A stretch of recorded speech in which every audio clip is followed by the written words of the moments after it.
everything that I know says I gotta go, tired of going solo, but I'm never gonna go there again. This is what it is, this is who I am, this is where I finally take my stand. I didn't want to fall, but I don't have to grow. I'm not the one with two star hands, giving him the best of everything that's left of the life inside this man. I've been born again. Yeah. Oh yeah, David, the disgraced lead singer of the news, the second disgraced lead singer of the Newsboys. That poor. There's something with that man. Was that Peter? This guy Furler? No. This is Michael Tate. Oh, this is Tate. This was Michael. Pete Furler was the. Furler just had his inner demons. Right. Michael Tate has some real issues. Yeah. Legal issues. So. Well, yeah. And it's so. I think I've told the story on here how he's a really close friend of ours. Yeah. And he used to stay with us, and him and my daughter. I still remember my daughter was like 12 years old. Michael, I think, was 21, 2. They had just gone out of Liberty University. They hadn't hit the big time yet. Oh. Yeah, they only had the one album out. Oh. And so they came to Germany. Okay. With their manager and Toby Mack, and the manager decided to go to Paris and tour other things. And Michael and Kevin decided to come home with us and stay with us for a week. Nice. And and very, very nice guy. We had great experience. And like I said, Michael, I've always known him to be a really great, nice guy, strong believer with these inner demons, that some people have. And in fact, here, just last time I saw him, not in person, but last time I saw him was on Fox News. Okay. Where he was at the White House with President Trump. Oh, wow. Yeah, there were all of these different black conservatives and different spiritual leaders and different ones. And he was one of them. They were all praying over President Trump. But it's always, it's a sad and tough thing. But like I said, good job. We have a recording now. Yeah, we missed all of y'all missed that. It was Dave and I had a private conversation over our friend Michael Tate, who, as I said, is a very, very good friend. And it's always tough because here's the deal. I don't know if you remember the original movie Patriot Games. Boy, it's a little shady on it. Yeah. Or what is his name? Indiana Jones. Harrison Ford. Harrison Ford starred in it, and he was like a CIA guy, and the president. Was this one of these spy movies? And yeah, it was. I think it was the first or second one of the early ones. Was it one of the Clancy novels? Yeah, right. Okay. Patriot Game. And so anyway, what happened? A friend of the president had been caught in some kind of dilemma or whatever, and the president was trying to figure out what to do. How do we play this down to keep me from looking bad? And people were telling him disavow him, but Harrison Ford's character said, no, he's not only a friend, he's one of my closest friends. I think that was Clear and Present Danger. Oh, okay. Yeah, I think you're right. Right. Yeah, it was the second one. It was that Central America, CIA, drug running, conspiracy. Right. Yeah. Patriot Games was the first one. Yeah. And then Clear and Present. Yeah, it's a great movie. Yeah, it was. But anyway, I'll never forget that Harrison Ford told me. Yes. No, he wasn't he was a good friend. Or my best friend or closest friend. Right, something like that. Yeah. And it ended up being the right call. But in this case, it's not just me trying to say it because I'm not running for office or trying to keep an office. But he was always very, very, in fact, I don't know if I told this story before, but here's a funny one. So they did a concert here probably maybe 15 years ago. It's been a while back. Anyway, and so, that annoyed you, huh? Okay, Mr. OCD. Well, I didn't want any backup echo. I didn't know if it's shut off. Totally. Oh, good. There you go. So anyway, of course, they saw my kids went to see him, and then we weren't there, and so they tell your parents to come. It was DC Talk at the time, and so we went to the next show or whatever, and so and so we met them, and then after they did all the autographs, and then they took us, and we went back in the dressing room where they were all, and everybody, we were just hanging out, laughing, and our youngest son was like little, and he's sitting over there, with Toby Mac. Toby always liked Michael, but anyway, so we get done, and Hanson was there. Okay, but Hanson were fans of DC Talk. Oh yeah. So they went out, and the Hanson guys were there to get autographs and photos, and all that. Yeah. And Bop had just come out, so they were already pretty big.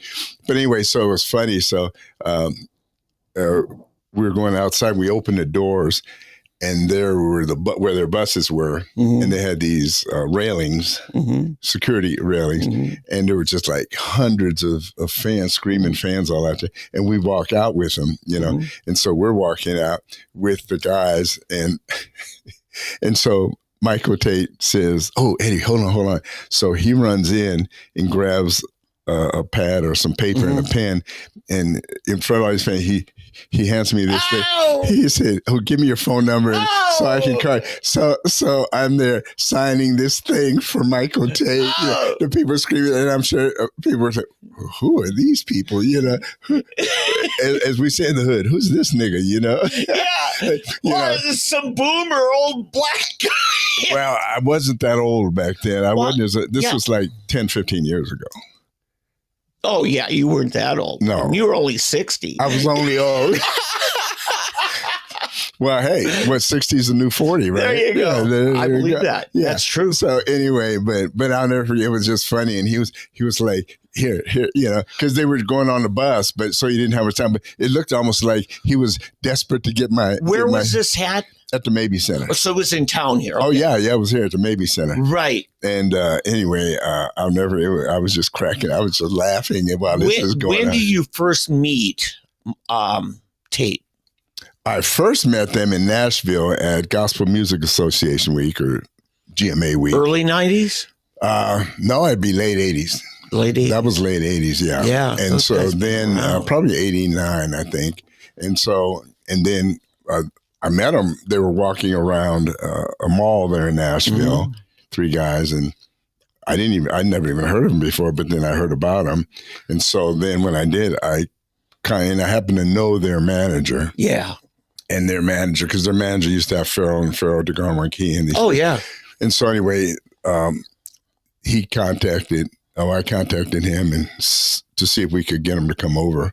So they came to Germany, and we did some dates with them. We did, I think, 2 different tours. A couple of years in '90, we did another one. Yeah, and with them and Whitehart, and I think, was Margaret Becker on that one? I can't remember, but anyway, so we did this this tour, and then we got to be real good friends. And then when I'd go to Nashville, I'd see them, and then I'd see them at different places, and we brought them back to Germany again later. Before I left in 92. So it would have been 91 when I did the next one. But anyway, so it was, so we grew, like I said, they stayed with us, for a week. Kevin, Max, and Michael stayed in our house with us in Germany. Yeah. And, but all our kids were really young. They were like 24, 25 years old at the time themselves, And, when a musician can work out something like that, when they're touring the other side of the world, they finish, and then they get to actually enjoy a little bit of break. Yeah. When my son did a Germany tour back in 2011, he hung out with the top pop rock group at the time, Revolverheld. We'd call it Gunslinger, but in Germany they call it Revolverheld. And just hanging out in Berlin, he said that was the coolest thing, right? Because they were top of the charts, and to get to just talk and learn what's the music industry like in Europe, because it's a whole different game, isn't it? Well, it was like you were saying about our buddy Chance. Yeah. Tells you, oh, hey, I was with Paul McCartney yesterday, and you think, yeah, right, one of those. And then he actually shows you the pictures and video that Paul McCartney is walking along the river. Yeah. And he happens to be there. And ends up getting a photo with Paul McCartney and talking, Yeah, let me set this up, folks. For those of you who watched the show for a while, several months ago, we had Chance Tinker, the son of a former mayor of Jinx.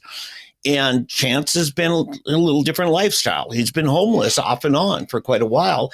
And he More called by choice than necessity, I would say. Yeah, and a lot of people would say that you can make that argument about a lot of homeless people. Oh, yeah. You know? Oh, definitely. So he said, hey, did you see the picture I sent you? I said, what? He says, I hung out with Paul McCartney this week. And I'm like, oh, right. Well, Paul McCartney did a concert, the BOK, on a Monday. And then Tuesday afternoon, he and his bodyguard say, hey, they were driving down Riverside. Let's just stop. McCartney walks out on the rocks. And bodyguards check Chance out. And he's, oh, yeah, no, come on. And sure enough, Paul posts a video on social media on his own account. So he was here. And then he does a selfie with Chance, of all people. My brother, who was a McCartney fan ever since the early 60s, would just die of jealousy from this. Oh, yeah. I can imagine. There's so many people you wish you could meet, and then somebody else just happens to meet him, and you say, you want to kill him, because this is something that, as the ladies say, to die for. Right. And a lot of people think that the Beatles are overrated. And those even that think they're overrated still would say, yeah, they were the best rock group of the last century. Would you say? No. See? No, they were the most popular rock group of any century. Okay. And still are. Yeah. I mean, Beatles will forever be enshrined, but as far as being musically, classifying them as musically the best, yeah, I wouldn't give them that. Yeah. Okay. I think a lot of people build on what other people have done in creativity. And so that's fair to say. But the real creative genius lies with two people, John Lennon and Paul McCartney, in my opinion. Yeah. Well, and you've got to throw George Harrison in there a bit. He actually had a good solo career, and then he died. Well, My Sweet Lord was about the only song Well, no, right. But see, just because you didn't. Yeah. George had a huge following. In fact, good point. He did the Traveling Wilburys. I don't know if you're familiar with them. Oh, no. Yeah, it was the Jeff Lynne from ELO. Oh, yeah. And then you had, what's his name? I can't think of two. There were like 3 or 4 of them. Was Alan Parsons part of that? No. What is his name? Chris Christopherson. Okay. God, yeah. Yeah. So, I mean, these were like, and George was with them. And like I said, a super group. Right. They were super group. And George, I would say he was the quiet Beatle. Yeah. Paul and Ringo and John, they're in the news. Mm-hmm. George was just, he lived a quiet life. Yeah. And I guess, My Sweet Lord is probably the biggest. Yeah, it's his biggest pop hit. Right, exactly. Career, right. Yeah. That most people know of him as far as that. But the things he did writing wise and behind the scenes, I actually really respect him a lot just for who he was and what he really did. Yeah. And so, it was one of those interesting things. But anyway, I was wanted to get back to some things you said earlier. Now, I saw Tate in 2004. He was part of Winter Jam down at the old Civic Center. Right. And so you're saying he was with DC Talk, then he went solo. Right. And then he went with Tate. He had the group band named Tate. Right. Yeah, that's what I remember. Right. And then he joined Newsboys. Yeah, in that Winter Jam 2004, I'd say he was the headliner. I mean, for him as the people who actually put the thing together. But, they're a bunch of boomer guys. They're actually good. Yeah. But they're not popular with the young kids. Right. So they bring a lot of younger groups. I actually think they had a reunion tour here recently. Who's that? For him. I think they've always been on a reunion tour, these guys. They've been reunioning every year. Well, they are really good. They're very professional. Oh, yeah. Very good vocal band. Yeah. But they're not the image that attracts the young kids. Right. Who buy mostly music. It's middle-aged people. Right. Adult contemporary. Right. In the church crowd. Yeah. Yeah. The typical church crowd, you would think. But they were very good, though. I mean, I didn't, like you said, it wasn't, as the Germans say, my schmuck. It wasn't my taste of music. But when I sat down and really listened to them, I really appreciated Yeah. how the writing and everything. It's kind of like, what is the name of the new guy? I cannot think of. He's really I mean, they're really big, but they're not the flashy guys. It's an adult contemporary group. Some guy's name. It's no, not Mercy Me. It's the other ones. Crowns.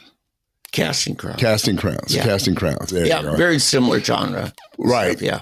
But man, if you ever really sit down, especially watch the videos of Casting Crowns, I really didn't care for Casting Crowns until I looked at their videos. Yeah. And I could appreciate the music more. Yeah. Getting into it, and not only that, but just their ministry beyond the music. Right. And so that's what really. And I would say about For Him as well. Right. Oh, yeah. No, exactly. I watched their live. I was kind of off to the side of the stage. I'm watching these people. And I mean, you talk about professionalism in a stage show. Oh, yeah. And then their ministry in the Christian perspective of edifying the group that God gave them the opportunity to influence. Right. My favorite of all of those that you would not expect me to be a fan of is the Gaither Vocal Band. Oh, yeah. Those guys, I mean, the people that they have had singing lead for them and members of the group, it's like a Hall of Fame. It's like a Hall of Fame of Christian vocal artists. Some good, some not so good, because a couple of them have had some, again, moral issues, Michael English, and then one after that. But I don't know of a better businessman in Christian music than Bill Gaither. yeah, there's a good point. You're getting some background behind the scenes stuff here today. Amy Grant's management team was called Blanton Harrell. Yes. Mike Blanton and I can't remember Danny Harrell? Dan Harrell, yeah, and Mike Blanton. And one of them is Amy's brother-in-law. He's married to Amy's sister. But anyway, what happened when Amy first started, she would tour with the Gaither Vocal Band. Yeah, summer of 79. Right. And so what happened, and they, Blanton and Harrell, they went to Abilene Christian College together. Okay. And that's where they met. And so anyway, and they ended up learning and taking notes from how the Gaither management and PR team worked. And so they stayed with them, I think, for a year or so. And then what they did, they split off and formed their own company and used the same tools that the Gaither management did. And, and they just learned from the best. So that's, it's kind of like Petra the same. I don't know if you know this, but Petra really got their start from the band Servant. Do you remember Servant? Yes. They were part of a Christian community out in Oregon. West Coast. Oregon, yeah. I saw them in concert once. They were apple pickers. Yep. Yeah. And so they had probably the most amazing, they were kind of like Kiss. Not as wild or as hard at rock. Not the costumes, though. Right, exactly. But they came out of this Christian commune, which was an offshoot of JPUSA, Jesus People USA. Some of their people left Chicago and moved out to Oregon and formed their own community. And that's where Servant came from. Well, Servant had Petra open for them. And then about maybe a third of the way into the tour, they flipped and let Petra with headline. Oh, yeah. Petra had great hits in 80, 81. Well, right. But they really got their introduction through Servant. Wow. And then after that, when Petra got so big and took off, then what Servant did, they brought in DeGarmo and Key as their opening act. And it was the same. I remember Dana Key and Eddie DeGarmo telling me how that they couldn't believe these guys because they didn't care to be headliners. It was about the ministry. I mean, I have to say, of all the groups I've ever met, Servant truly fit their name. They had no ego. They had no hopes and dreams of being big stars, but their show and stage presence was phenomenal. They had flash pots, fire, and everything on stage. And this is where Petra and DeGarmo and Key learned their stagecraft more than just playing, learned how to, put on a show and how to do things. And and they got introduced to Petra's audience. Next thing you know, they took off. You know who Amy's first band was? Amy Grant's first band? It was, they were out of here. Dan Huff and his brother, Mike Huff. Not for tour. The what? I saw Amy Grant. Remember her live album, Volumes 1 and 2? Right. They were done at the Mabee Center and then at the Lloyd Noble Center. Mm-hmm. And it was Eddie DeGarmo and Dana Key, because she appeared on their song, on their album, the song Nobody Loves Me Like You Do. Right. And then they did it with her on her album. Okay. And so, so there was that synergy because of a duet they did. Right. And then but that was later. That was later in both careers. 81. 81? Yes. I saw him at the Mabee Center, Amy at the Mabee Center in 81. Wow. And I'd seen her in the summer of 80 at a church in Minneapolis. It was just her and what's his name? Gary Chapman. And Gary. Right. He opened for her. Right. And she said her sister had to come along as a chaperone because they didn't trust Gary around her. Yeah. I first saw them on their honeymoon tour. Yeah. Which would have been 81 or 82. I think it was 81. Yeah, it was 81 because it was in some small village in Holland. For their honeymoon, they decided to go to Europe and then do some concerts in different places. Yeah. And so it was just her and Gary together, and they were on their honeymoon back in 81. Nice. But she wasn't that big yet to the point where, she didn't have a band or anything at that time. So that's why she needed a band to do these live albums, Volume 1 and 2. Right. I never knew that. I'm going to have to check that out. And then a few months later, DeGarmo and Key decided, you know what? Let's do our live album at the Mabee Center. And I went to that. I called my buddies. I said, if it's a double album, buy it. If it's a single, forget it. Because you can tell how they're building it from song to song. Right. And it's a fantastic album. Yeah. It's DeGarmo and Key's live. I still have that album. Yeah, it's my favorite, the live version of Jericho, especially. Yeah. Anyway, we're boring you with all of this. We're old men reminiscing. Old stuff. Yeah. but Michael Tate, has some legal issues having to do with his comportment around young boys. Right. Yeah. And like I said, we always suspected that he was swishy, as we like to call it, but he never exhibited in the whole time. I mean, I've known him probably, I hate to even say it now, since the late 80s was that almost 40 years. Getting there. Yeah. And so until this came out, and it hurt. There are two artists. It's funny. Two of my favorite artists that have had this blemish their record or their careers, and the other one is Margaret Becker, who I still believe is the greatest female Christian vocalist of all time. Incredible. But she has the same problem, but with the other sex. Yeah. And you're right. Yeah. Yes, gender, sex, whatever you want to say. Anyway, but and it's so sad that these very, very gifted. I mean, I don't think anyone in the Christian music business or genre could write songs like Margaret Becker. Yeah, she wrote all of her own music, and I mean, they'll say, "Boom, pierce your heart." Yeah, from a legal standpoint, I've not heard any challenge regarding Margaret Becker's comportment, but I have to say, if you look at the Bible of a prophet Nathan approaching King David and exposing his sin, and how he responded to a sin he was hiding and lying to himself about, and then to have the humility and the honesty of, I've got to walk through this. I've got to own it. Well, Michael Tate owned it. Right. Yeah, he did. He came, right. That's to his credit. He has. And so I don't know what he's going through now. What is the Christian artist from down around Muskogee? I think is Okmulgee or Muskogee.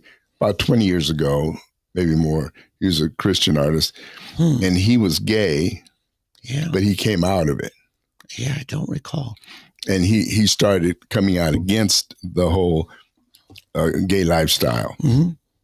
And he was popular for a while. I cannot think of his name now. But anyway, he's from this area, and he was pretty popular for a little bit.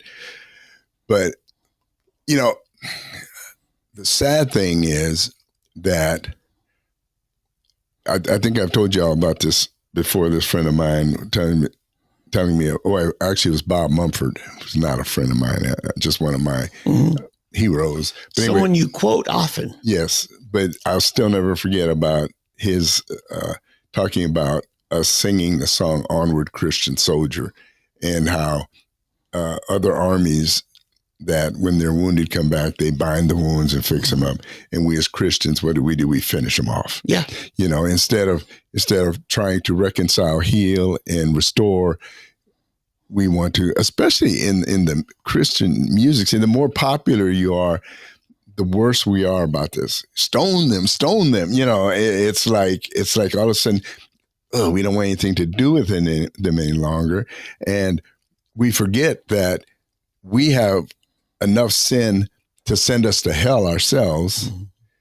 That God doesn't say, "Oh, that's a little one. You're good," okay. But that's a major one.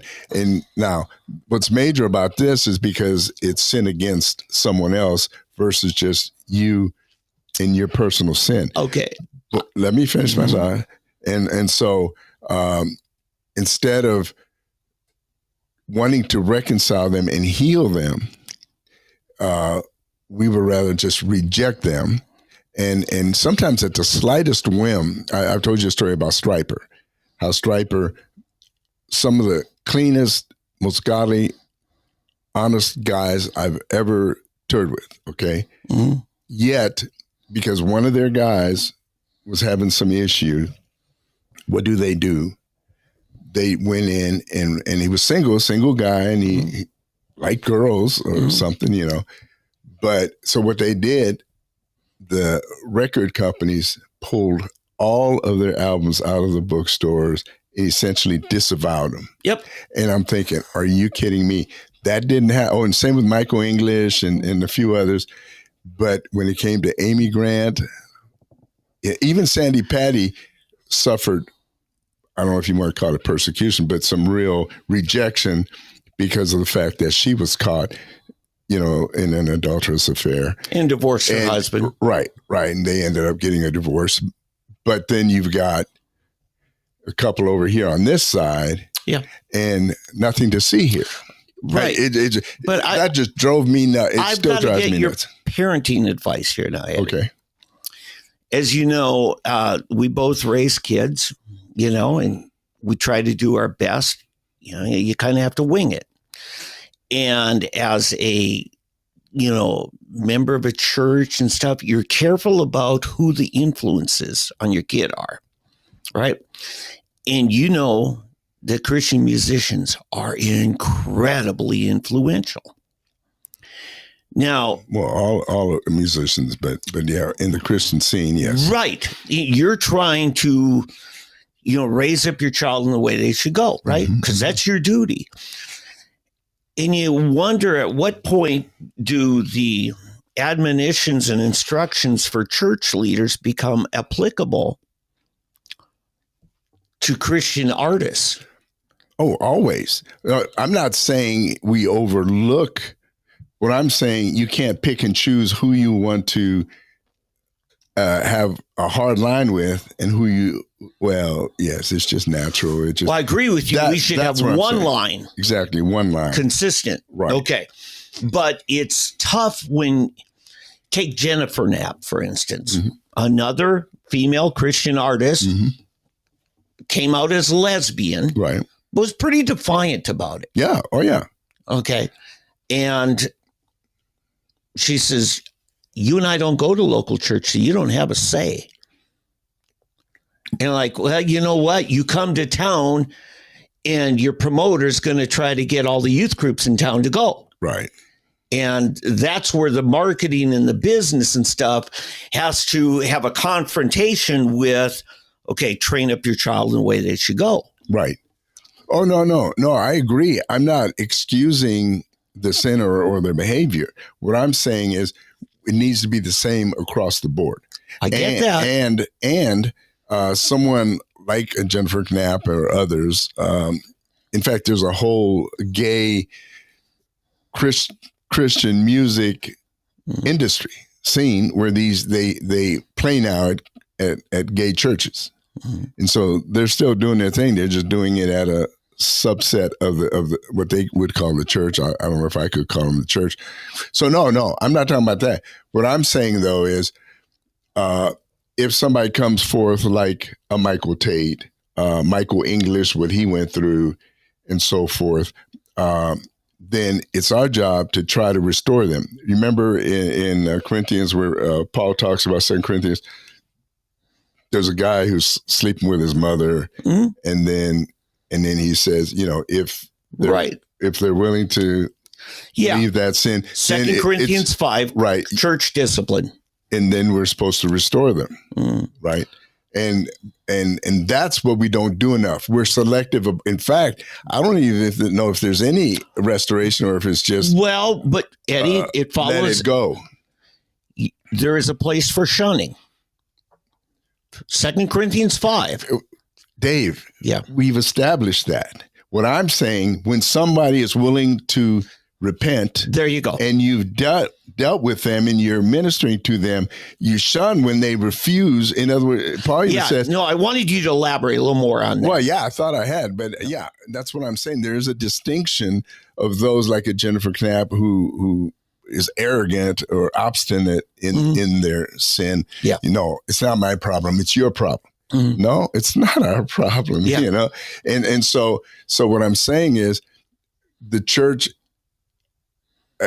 sometimes we're just too selective on who and how we want to deal with them based on who they are and what influence. And we need to have one rule, one standard, and that is the standard of the Word of God. Right. And so if someone is caught in sin and they're willing to repent and turn from that sin, it's up to us to restore such a one. Yeah. And not just say, oh, no, we're going to. But it is up to that person to publicly own up and get that message across that I screwed up. I shouldn't have done this, but I did it. Right. And the ones who I've named have all done that. Yeah. Okay. I mean, you keep making an issue where there's no issue. No, I don't understand it. No, Eddie, I'm not disagreeing with anything. No, I know, saying, but I'm wanting to break it down just a little further on this because the process needs that.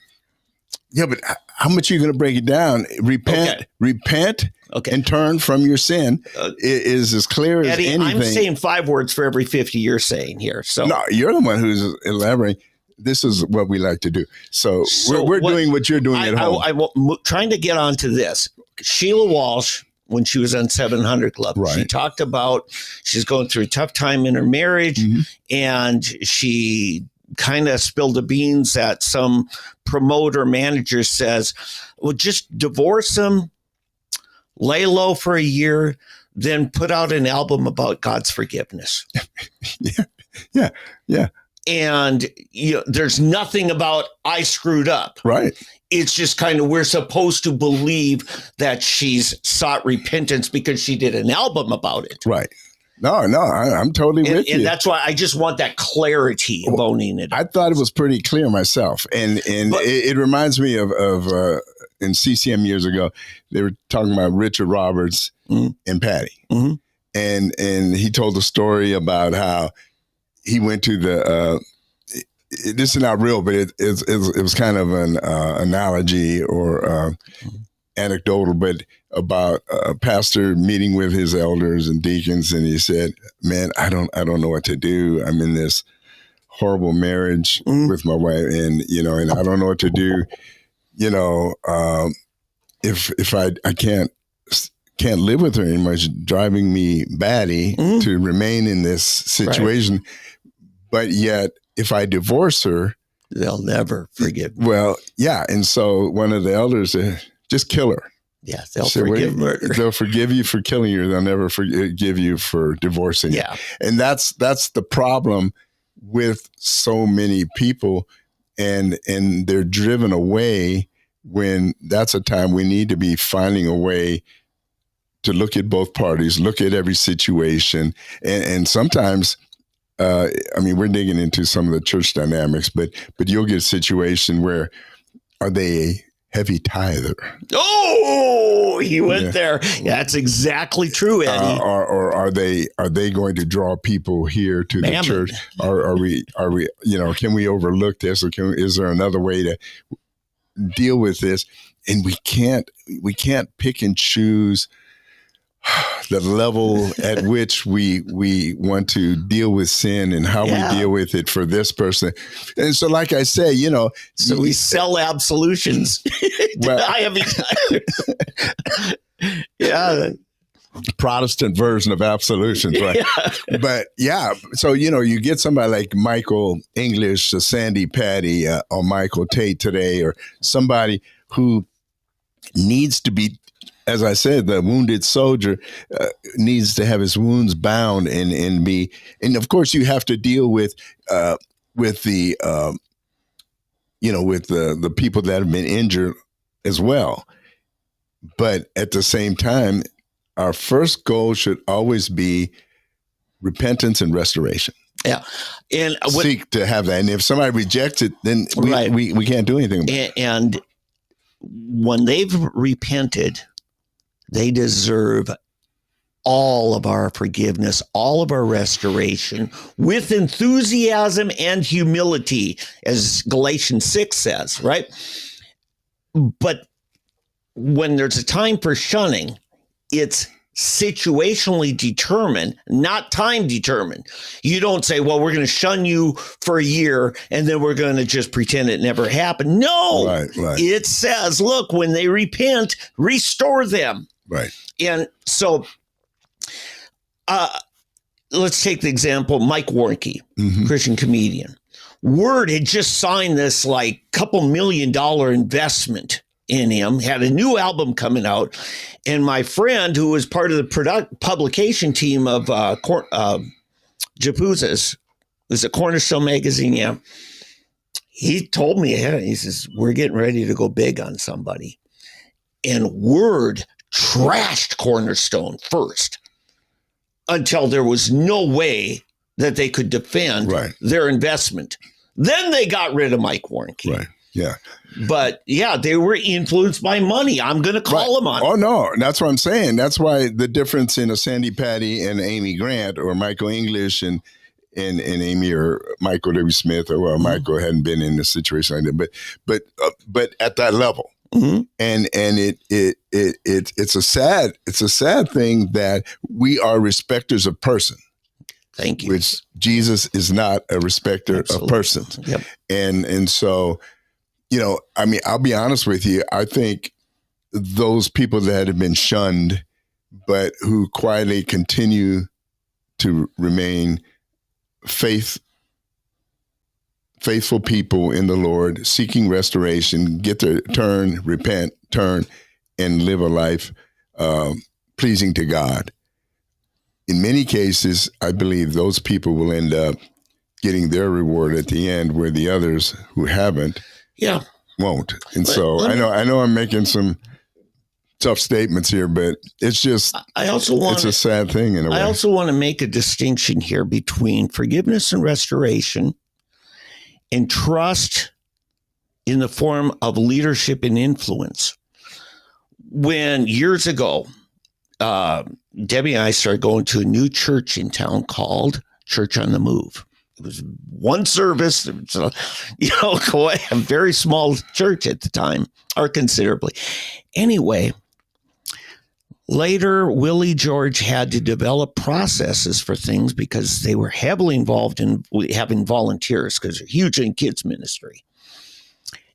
And he had to explain something. He says, now, if you've got some kind of a history substantiated legally, anything where, you've abused kids in any manner, he says, you may have repented of it.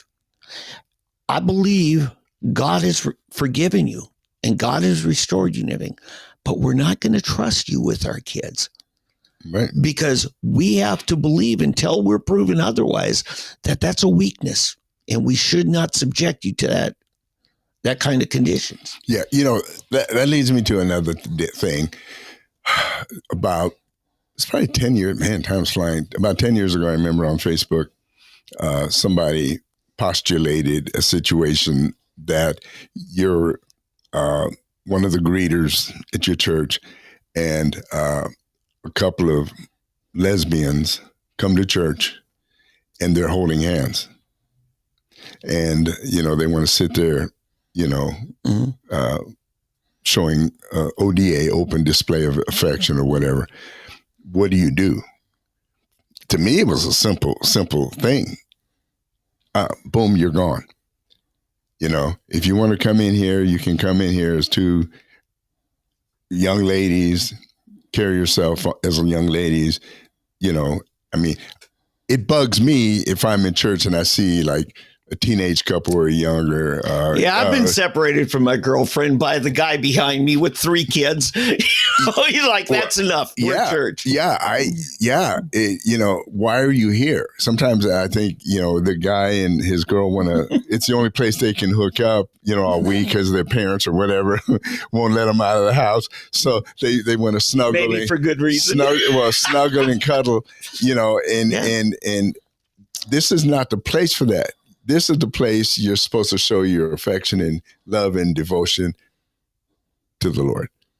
And save that for later. If you want to, I have no qualms about, excuse me, why don't you go out and do a good job outside or, you can kiss and hug and moon or spoon, whatever they call it.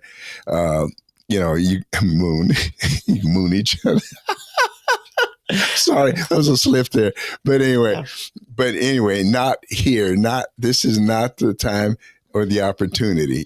It's like I've told you when I see these people lifting their hands and have a giant coffee mug in their hand.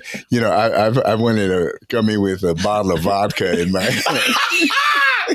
Yeah, just for fun. I haven't drunk any, but I just open it and I sit there and I hold this bottle of vodka.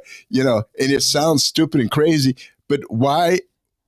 What really is the difference that you're supposed to be worshiping the Lord and you got to have your coffee mug? You're addicted. It's addiction. It's a different kind it's a caffeine addiction instead of an alcohol addiction. So we're meddling now. I better quit. We better move on, Dave. Yeah. Hey, thank you for tolerating this last bit of probably 40 minutes of this. Eddie, discourse. There's one really good thing here, though, is,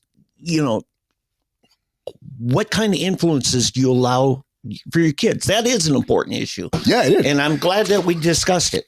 Boy, I'm glad okay. Just another moment of your time. Mm-hmm. Something that bugged me for 30 years. Mm. Okay. Mm-hmm. Maybe 40, maybe more. Mm-hmm. Yeah, in fact, first time I really saw this is when I was in Germany still, and I came back to visit Gospel Music Association Week or whatever. And I had some friends that lived in Nashville. They had moved. They were our next door neighbors in Germany. They had moved to Nashville. He was a worship writer for Integrity. But anyway, so we're at this very, very popular church that many of the Christian artists attended. And so I'm there, and they had baby dedication. Mm-hmm. And there were 3 young babies being dedicated. Mm-hmm. And in each case of these 3 being dedicated babies, there were the grandparents and there were the mom, but there was no man. There was no husband. They were 3 unwed young ladies. Mm-hmm. And I said, this is in fact, what made me think of it, the people that I were visiting had 2 teenage daughters. Mm-hmm. And I was thinking, what kind of example is this to them? that, oh, it doesn't matter. It's okay. You can go ahead and have babies out of wedlock and get pregnant or have sex. Mm-hmm. You know, we'll forgive you. We'll overlook it, or we'll forgive you. Now, when I shared this with my wife and my daughter, oh, how cruel and heartless of you. The baby deserves to be dedicated. You can't hold the mother's or the parents' behavior against the baby. Mm-hmm. I said, no, but you don't have to do it publicly. If it's really about dedicating the child and praying for the child and so forth, you can do it privately in the sanctuary during the week. You do not have to do it here in front of everyone. This is one thing, the Catholics do it right. Yeah. They don't do it as part of their mass. Right. It was just, the friends and family gather around the baptismal. Right. And you baptize the baby. Right. And now they do baptism. We believe as Protestants largely in baby dedication. Right, dedications. Just as Jesus was dedicated in the temple in the 8th day. Right. Right. So, but yeah, I agree. Now, Eddie, I have to say, what if the father of one of those little babies was off deployed at war? So we don't know why he's absent. Right. He could be in the hospital. I don't know. No, I understand. And obviously, if the husband is effective word husband is off to war, then then it's the one thing. But let me just say, that was not the situation. Yeah. Well, for one thing, there wasn't a war, okay, or anything. Right. And then it came when we came here. We came back from Europe and we started going. Then we started seeing the same thing happening at the churches we were at. Yeah, and I'm thinking, and again, it's not about even the mother and the child up here, or the parents, the family. It's about the young boys and girls sitting in the audience or in the congregation watching this, saying, oh, hey, right. If I get pregnant or if I have sex, then, it's no big deal. I'll still be accepted. I can still, my baby will be accepted. And we'll be a part of the community. And it's like what you're talking about, the shunning and the consequence and so forth. Again, pray for the child. You can pray for the child, lay hands on, have the families there, surround and pray and then have a talk with the mother about it. And so forth, to make sure that she doesn't have number 2 or 3, and here's the deal. Here's the lyncher. One of the young ladies, who at the time I think was 14 or 15, she's had 2 kids out of wedlock and never married the husband. Yeah. And now, and one of them, the grandparents, our friends, who I went there with that day, ended up adopting one of the kids. Yeah. So the thing that what is a thing in Judges or that people quote or maybe it's not Judges, it's somewhere in the Old Testament. What I have feared has come upon me. Exactly the reason that I was saying I had a problem with this. It happened.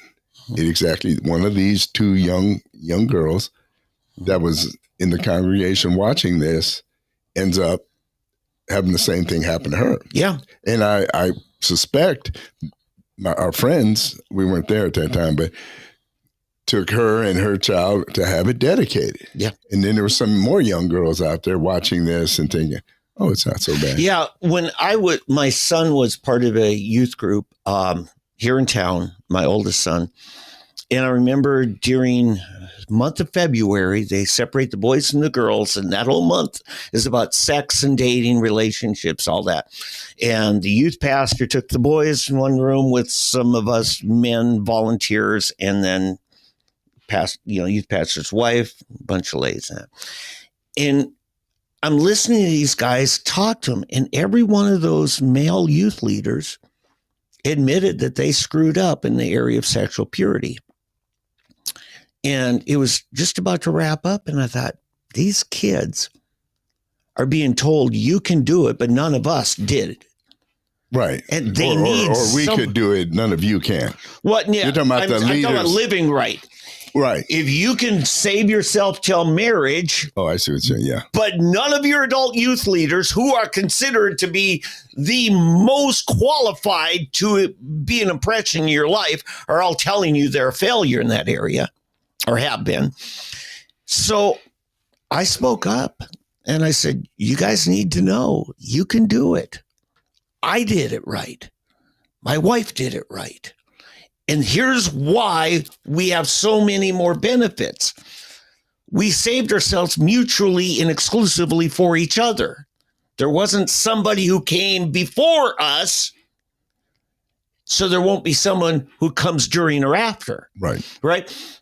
And I got pulled aside afterwards and told by the youth pastor that I had a haughty, arrogant, judgmental attitude. Yeah. And like, these kids need somebody who can set an example. Yeah. And say it can be done. Yes. Yeah. Show that it can be done. Yeah. It was so frustrating. Oh, I can imagine. And I have to tell you this. It was 4 years later, watching Channel 2, riding along with the cops on a vice squad sting, that they arrest my youth pastor for soliciting prostitution. Yeah. Boom. Yeah. You know, and he's telling me I'm too judgmental. Yeah. Yeah. No. Yeah. There's several things that the church can and needs to clean up. And it's, I don't know, you know, I think we use the wrong criteria. Well, for one thing, here's one thing, an issue I have is, I don't know if I'm being legalistic or not, but I would have a rule that, first of all, no pastor's son can ever be the pastor of this church. That's rule one. Rule number two, nobody gets to grow up in that church, come back, be a youth leader, and then eventually move up the ladder and become assistant pastor or whatever. I want, if you're really serious, you go out and you plant your own church. You develop your own ministry and so forth. But what we're really creating is nepotism. And I won't mention any names, and please don't mention any names, but we know in Tulsa, The 5 families. the nepotism reigns rampant, or it's destroyed some great ministries. Well, yeah, we've seen the example. It's same as King David's sons becoming, and he keeps getting worse and worse and worse. Or Eli, and all of a sudden Samuel comes up to rescue. Right. So what I'm saying is, this is just something that through the years I believe I've developed. You know, now I say that, and maybe I'm a hypocrite, but I've seen situations. Well, not exactly. So for example, take Joel Osteen. Mm-hmm. Okay, his father, very renowned, very. I met John Osteen, great guy, yeah, great pastor, good friend of Kenneth Hagin. Yeah, great pastor. So he passes away. John did, yeah. John did, right. Yep. So what happens? They search high and low for a new pastor. They have, you know how you have your visiting pastors, people come in to preach and audition for the job. And 1 week they couldn't find anybody because Joel Osteen majored in TV production. Oh, yeah, are you? Yeah, what they call it? There's a media or something. Mass media. Yeah, major at ORU, and then he goes back and he's running the media production at their church, and so he has no desire anything, and so they couldn't find anybody, and so they said, "Joel, would you step in?" And so he preaches one service, and everybody's bam, nope. That's the guy. Yeah. You know, so he's gifted. He has an anointing. Not everybody is gifted and has an anointing. Okay. And of course, you've seen what's happened with them. People are ready to stone Joel. I mean, you can't, where you can't believe on Facebook, on all these things, people are constantly picking at Joel Osteen. It's jealousy. Well, I think so. Largely jealousy. Yeah, it's the same people that watch, Hollywood Minute or whatever, and they pick and choose who they like or don't, or what story is good and bad. And I have seen nothing that Joel Osteen. He makes a lot of money. Why not? He writes books. He does tapes. He does not take a salary from the church. Yeah, no salary. Right. He's preaching for free, but in what he makes on the side.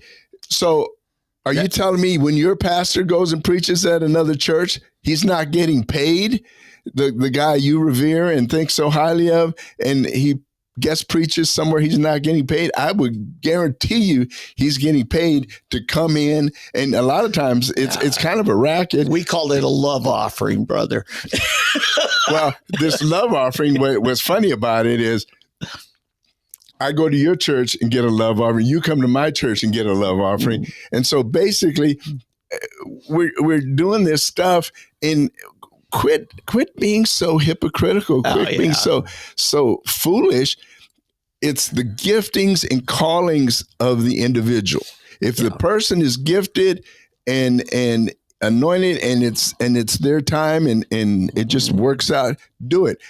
But it should never be an automatic thing that you pass on, like David passed to Solomon, who passed on to Rehoboam, who passed on. Destroyed the kingdom through nepotism. Yeah, yep. Through nepotism, and we should not do that. And like I said, there's good examples here, and it's not just here. If you go, one church, Beverly Hills Baptist in Dallas. Okay. Howard Knatzer. That was one of your first churches you went to. Way back, right? Yeah. And so. They did not choose the pastor's son, Sonny Knatzer, but it did not hinder Sonny. Sonny had the calling on him to pastor, and what does he do? He starts his own ministry, and it turned out to be a great ministry. So it doesn't. We're not saying you can't be a pastor, but it should not be given to you. It should not be an automatic thing, and we're not naming names for the purpose of today, because I can think of 5 families I'd love to name. I know. That's why I said let's not name names. But I do want to say something because, and I think I somewhat have permission. I was talking to Oral Roberts' daughter, Roberta. She's married, Roberta Potts. Yeah. Well, anyway. She had told me one day, I actually hired her to be an attorney and for me in a case. And but anyway, I said, I understand Mark Green asked you to serve on the Board of Regents. And she says, oh, that meant so much to me. And because it was for the right reasons. She's a very independent thinking woman. Yeah. And probably too independent for her dad, because she didn't serve on the board. Right. When Richard, her brother, was there. And, she was, and Mark Green would say, she was a very good addition to the board. Well, yeah. But see, again, that's an example of she went out to find her own path. And then if the path leads you back, it's a whole different thing. Yeah, her life experiences and head of a crisis pregnancy ministry that she did. And so she was doing her own thing and not just relying on coattails. Right. Exactly. And you need that. My best buddy in college, Bible college, he's been pastoring in Tampa for a long time, called me up the other day and we spent a long time talking. And his second son is an associate pastor at his church. But he said, man, I ride his butt twice as hard as anybody else. And he says, I'm doing it for his own good. Because if he doesn't work twice as hard as everybody else, and he said, I told him, they're going to think that you just got it given to you. Right. So, and his son probably will one day, be pastoring that church, but it's by consensus. Everybody feels it and sees it. And, the passion for ministry and shepherding and caring and pastoring the flock. Yeah. Yeah. It needs to be earned like anything else in another job. So, hey, anyway, let's get to some of the news of the week, day. And we'll probably wrap up as we often do with sports. Man, it's like the enemy is, it's like rust never sleeps, to coin a phrase from, or borrow a phrase from Neil Young. Rust never sleeps. And that's how I see the liberal wing of the Democrat Party. Yeah. And communists, basically, that they don't give up. And we can't sleep. We can't go to sleep thinking that we have won. That's the biggest failure. Excuse me. Talking too fast and probably too much. But yeah, we can't do that. We can't take for granted that because our guy won or our side seems to be doing good things. It doesn't work. Use a football analogy. Yeah, the New York Giants were ahead by 21 points against Denver about a week or so ago, and Denver came back and beat them. Yep. So you can't go to sleep. You have to keep the pedal to the metal and doing the things God's way, not our way. And so the greatest thing we can do to see that America and the world continue to, well, for one thing, exist, and Christianity continues to grow properly, is to pray. And prayer is the thing that's going to do it. I have to remind myself of that so often because I'm tempted to want to look at political solutions or social solutions or this solution, financial solutions, whatever. But in the end, it's got to be prayer. It's got to be prayer. We need to, as the Bible says, pray without ceasing. And I mean, that means don't stop praying. Just keep, we don't have time to sit back and, trust in the Lord with all your heart and lean not on your own understanding. In all your ways, acknowledge him. Yeah. That's what we got to do. And so that's just a little piece of thought for everybody. But seriously, it really worries me. The No Kings protest ended up to be a no big deal protest. And it's funny when I saw all of the videos and photos, it was just amazing how these were all Geritol candidates. Yes. There were all these old hippies or people that wanted to be the radicals that, we get to go out here and be radical again and all. And flower power. Just stay home. You're embarrassing yourselves and your family. I mean, really. And what's really embarrassing is when they interviewed these people and they had no clue what they were really out there for. Yeah. What the real issues were. They ask, what about this? Well, and it's just sad that, and I know people like this. I have neighbors and people that I deal with on a regular basis and who have these ideas, and they're seething with hatred for Donald Trump and anything associated with Donald Trump. And it's interesting because I know when Obama and even Biden were president, if they did something that was right, we would generally give them credit for it. So, well, good. This is a good thing that happened. Or, I mean, that didn't happen often, but it did. Well, in the case of Donald Trump, the other side gives him no credit, none whatsoever. And and one perfect example, something that's been in the headlines this week, is the new ballroom at the White House. Yeah. He is spending what is it, $30 million or It'll probably hit 300 million. 300, excuse me, 300. Yeah. But anyway, so he's spending 300 million of his own money to put this new ballroom and wing with the expansion of the White House. Okay. Obama spent much more. Yeah, I thought it was 368 for Obama of taxpayer money. Exactly. Taxpayer money.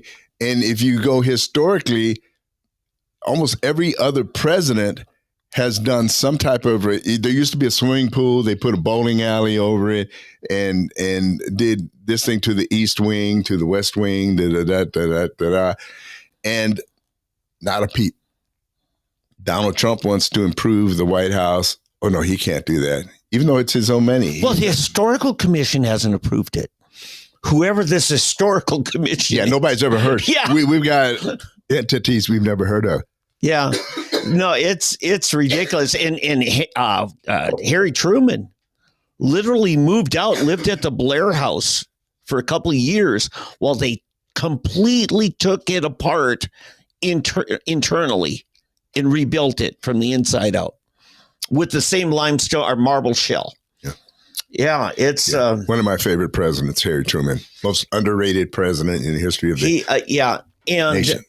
Evidently, Trump has come out, won't name names, won't say amounts, but he said other benefactors have given also to this fund because he thought he could do it for about 240. He said now it's looking more like 300 million. It just baffles me, though. Why would it cost $300 million to put a wing on? $300 million. Donald Trump is one of less than 100 master builders who could oversee an operation like this. The skylines in New York and Chicago and so many other places, have Donald Trump's mark. Right. But I'm still saying, why does it cost $300 million to add a wing to the White House? It just baffles me. $300 million. What's the big argument about Mar-a-Lago? What's her name in New York City? The Letitia, Big Tish. Yeah, she was valuing his Mar-a-Lago property, I think, was it 18 million or 20 million? Right.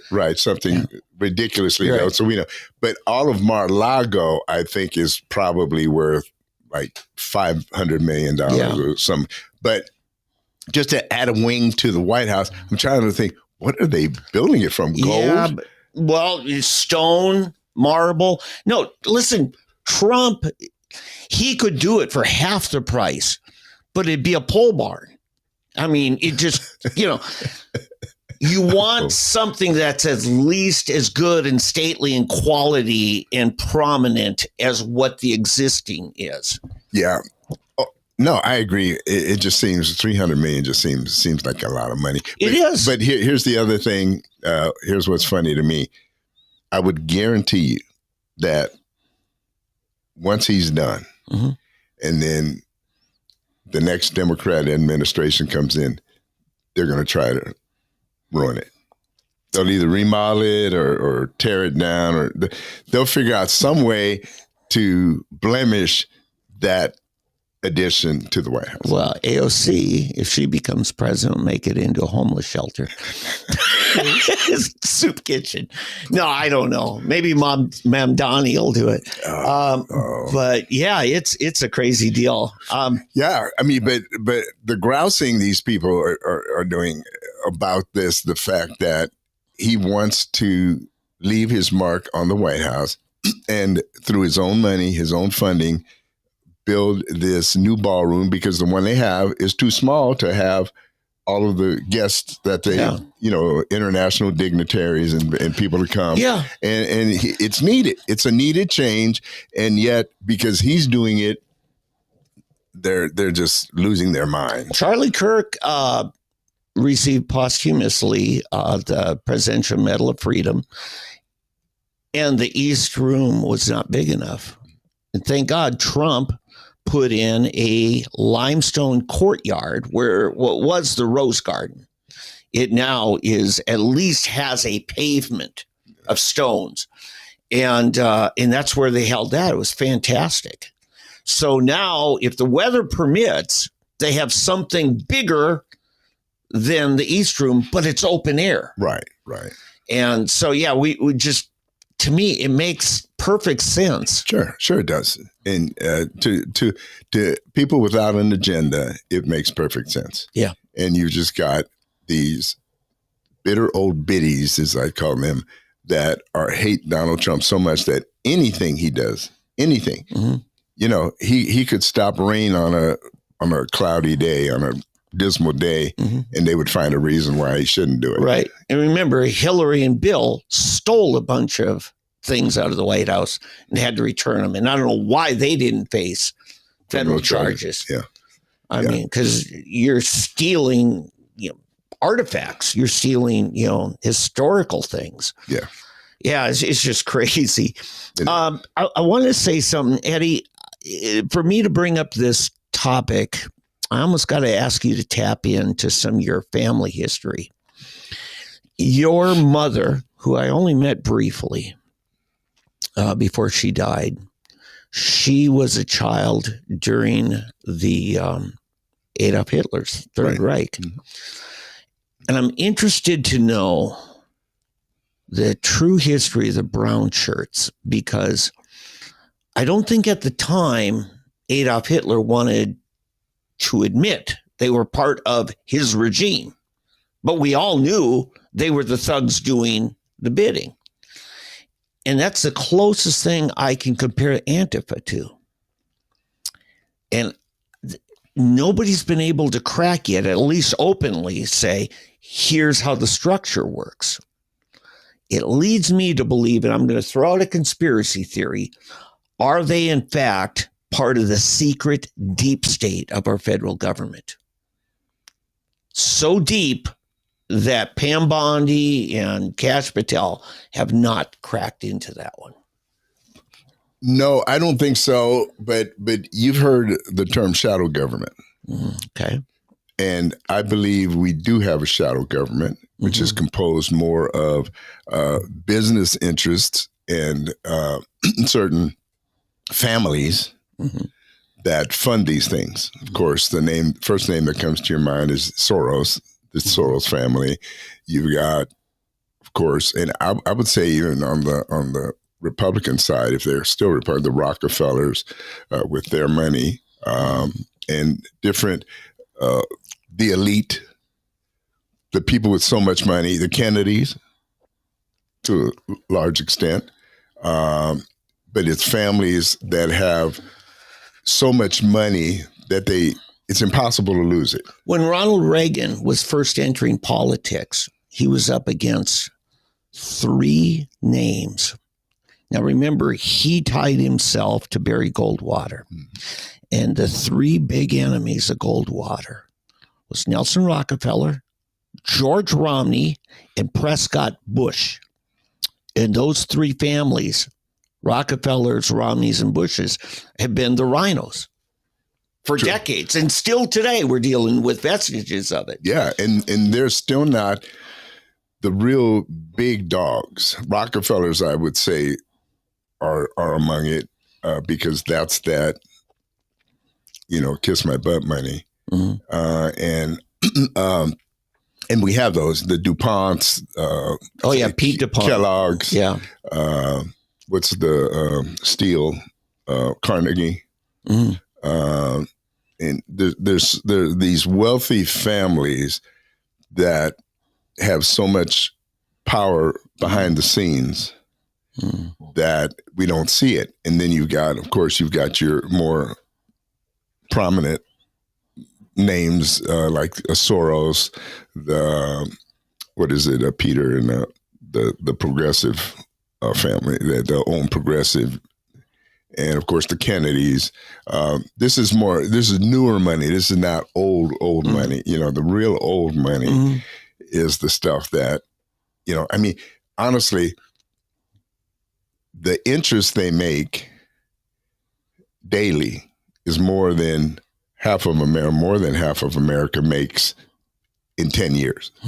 That's just their interest on their money. Yeah. And it's to the point where you get it's kind of like the endowment that Harvard has.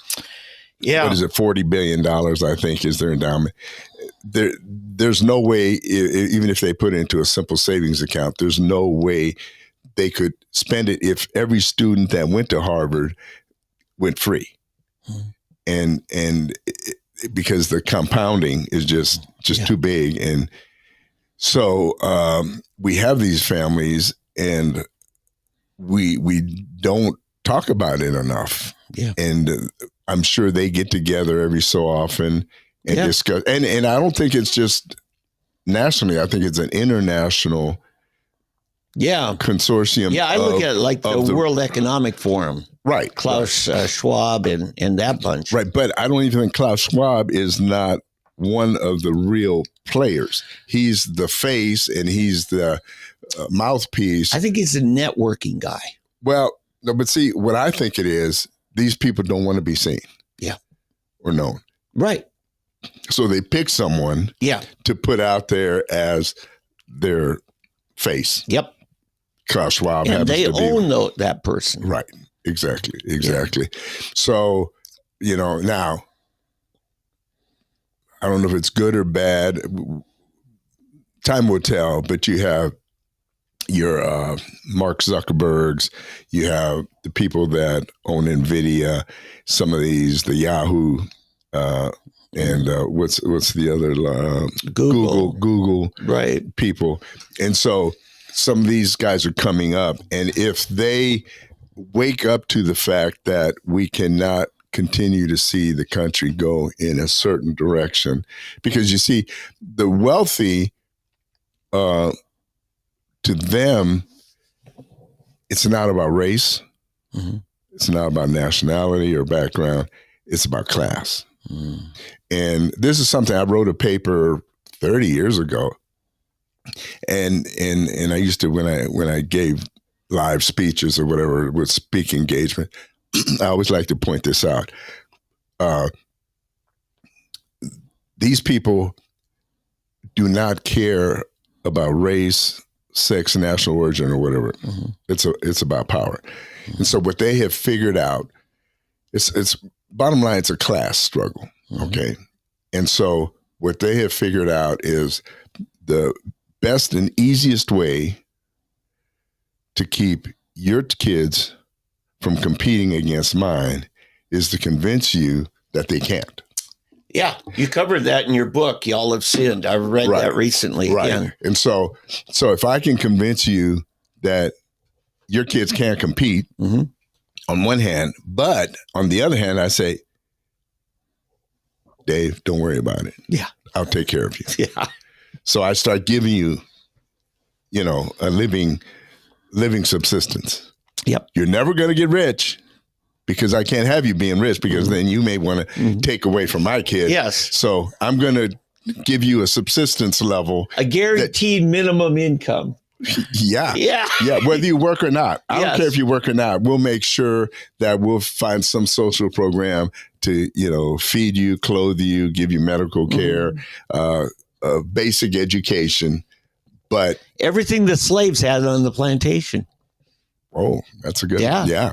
And so I've removed you from the chessboard. Mm-hmm. And now it's just between me and the other halves mm-hmm. up here that can battle it out for who has the most power. If you should have somebody up there that doesn't want to play the ball game. So that's what you're dealing with. And sadly, too many people around the world haven't seen it. They haven't awakened to it yet. And when you try to bring it up, oh no, that's not me. Yes, you. And so what we have to do continually is fight this urge to lay back and let somebody else pay for it mm-hmm.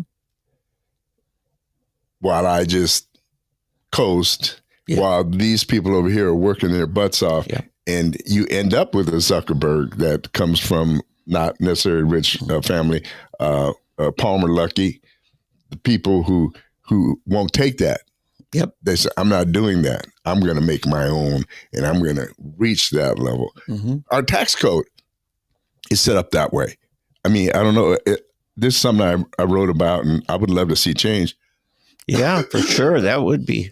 But I don't know if you remember, I think we had the discussion that you only pay income tax up to 135 to 150,000 a year. Social Security tax. Yeah, right.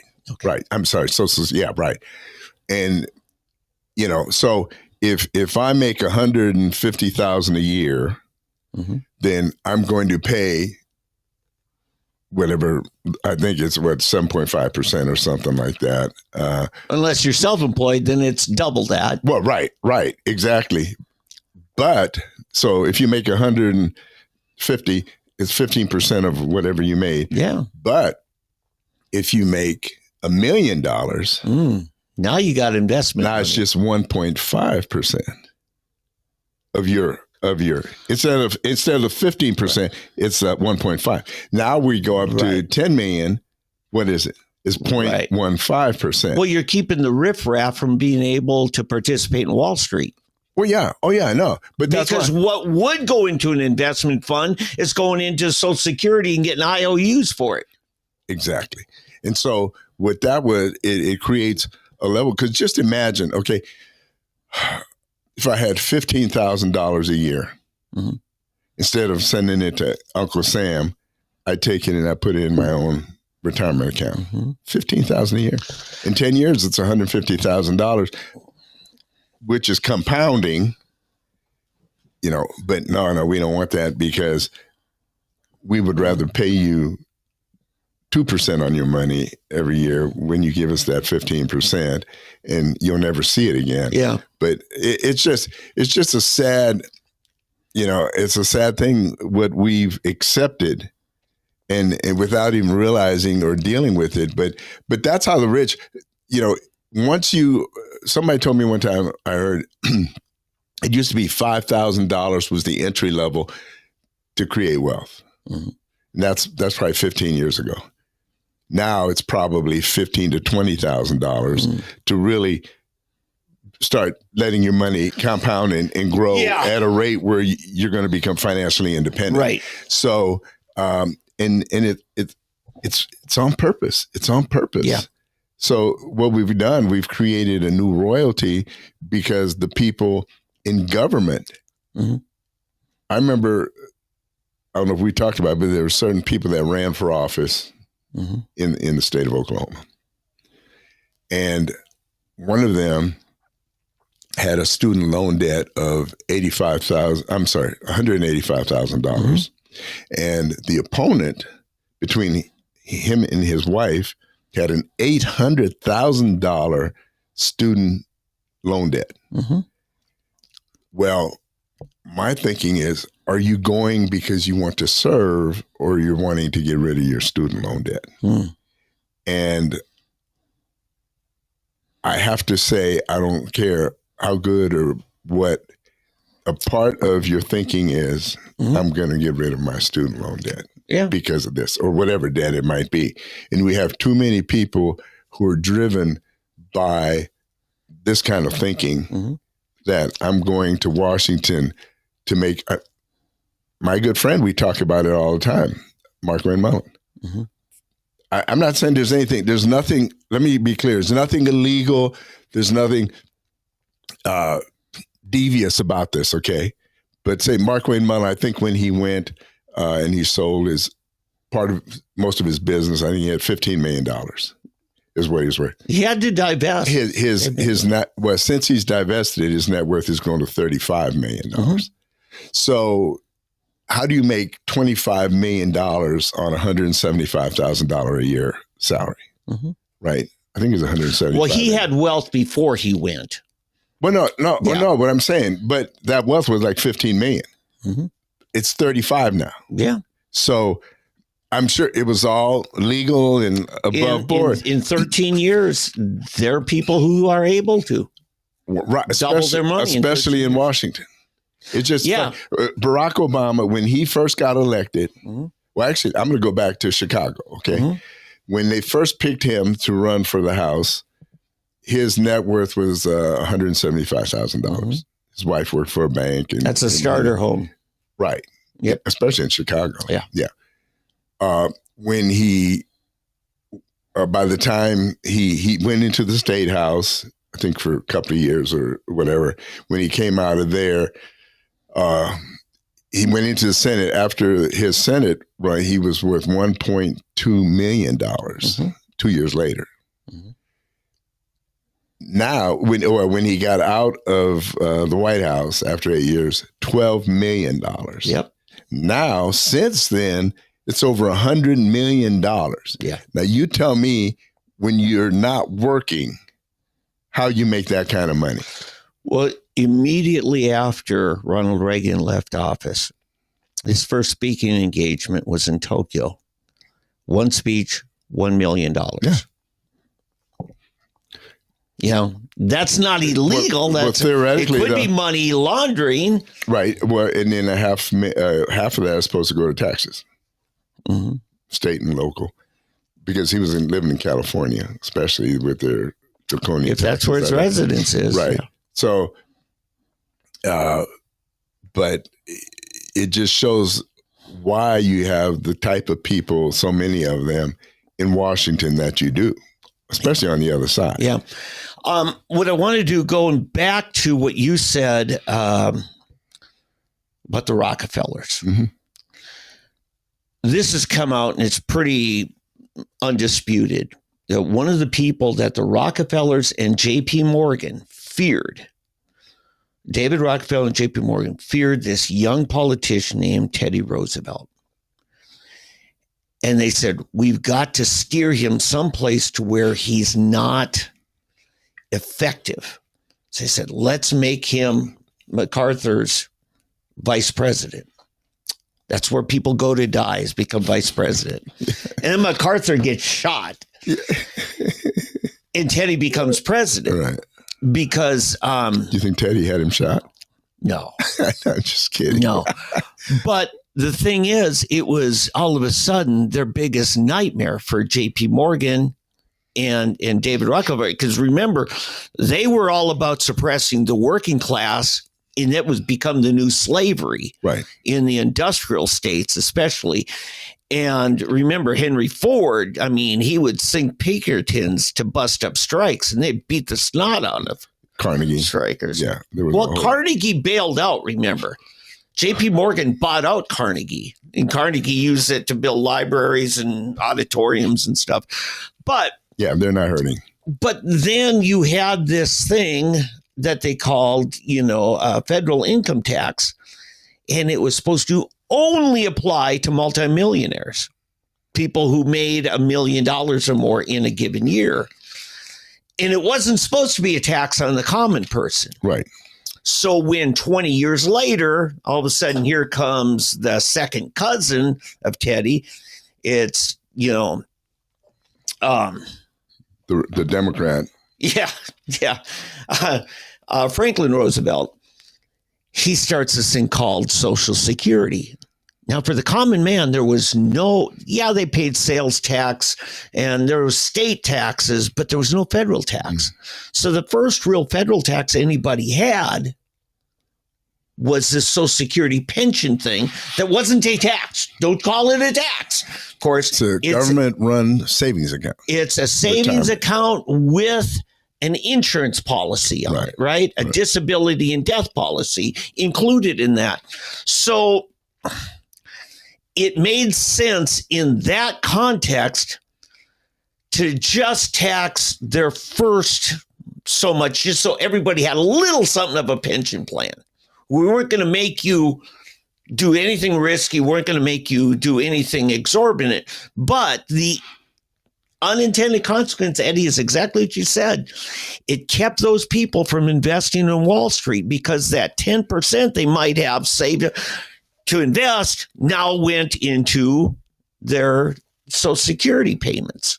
Between them and their employers, 13% is what it was. Now it's up to 15%. But I remember last year Newsmax was going public, right? The cable news channel. And for the first year, you had to be, what is that term? Certified investor, where you already have a certain. Right, $1 million. Yeah, you have to have a certain amount of assets. Yeah. And that's exactly the kind of corruption, Eddie. The rich can get in on it, Right. but the poor guy can't. Right. Yeah, but Newsmax, that's the thing they did. You didn't have to be certified. Eventually, they went public. Right. But before that, I don't know if it was a bond or something like that, but you had to have that certification. Well, that would have been, it would have had to been, if it's a private equity, you can do that. But when they go public, then it's. Right. Prior to going public, right. You only people in a certain club, right, kind of thing, certified, could get in on it. Yeah. You have to have a net worth of $1 million to do it. Yeah. There's still a lot of things like that. Now, you've been following the new apps, Robinhood and other ones like that. Because the thing is, for the guy you said 5,000, okay? If you got less than that, you could probably buy a sliver or a slice or that. But it just takes so long to get to that 5,000. Yeah. Then you hit. It's like a snowball. You know, how the bigger it gets. Yeah, 5,000 becomes the critical mass. Yeah, right. Then you start moving. Yeah, now it's 10 or 15. The J curve starts flying up. Oh, yeah. I mean, you'll be surprised, when you were making maybe $100 every 6 months or so on your, now you're making 1,000 a month. Yeah. Or, and 2,000 a month. You got two issues. One of them, you've been selling life insurance for decades now. You got to have that protection. And that's why some people, instead of whole life, they go with a term life at a much lower rate and then an investment portfolio. Right. If you don't do the investment part, then term life was. Yeah. Well, and see, there's actually a thing that a lot of people don't know about and more should, and it's called private banking. Or personal banking. Personal banking, right. Yeah, it's the same. And so basically what is, and it goes back to using whole life. Whole life, yeah. That becomes the vehicle by which you begin it. Right, and you overfund it. Mm-hmm. And then what you do, because you can borrow from that. So let's say, and you still have to have a bit of money to really make it work. But let's say you have $100,000 from someone, particularly if you're a retired person, and you can put it on a son or a child or a grandchild or something, So say you have $100,000, a single premium you dump it in. You can borrow from there 80 to 90%. So you take out. Well, let's just take 10,000 and you can borrow 9,000. Okay.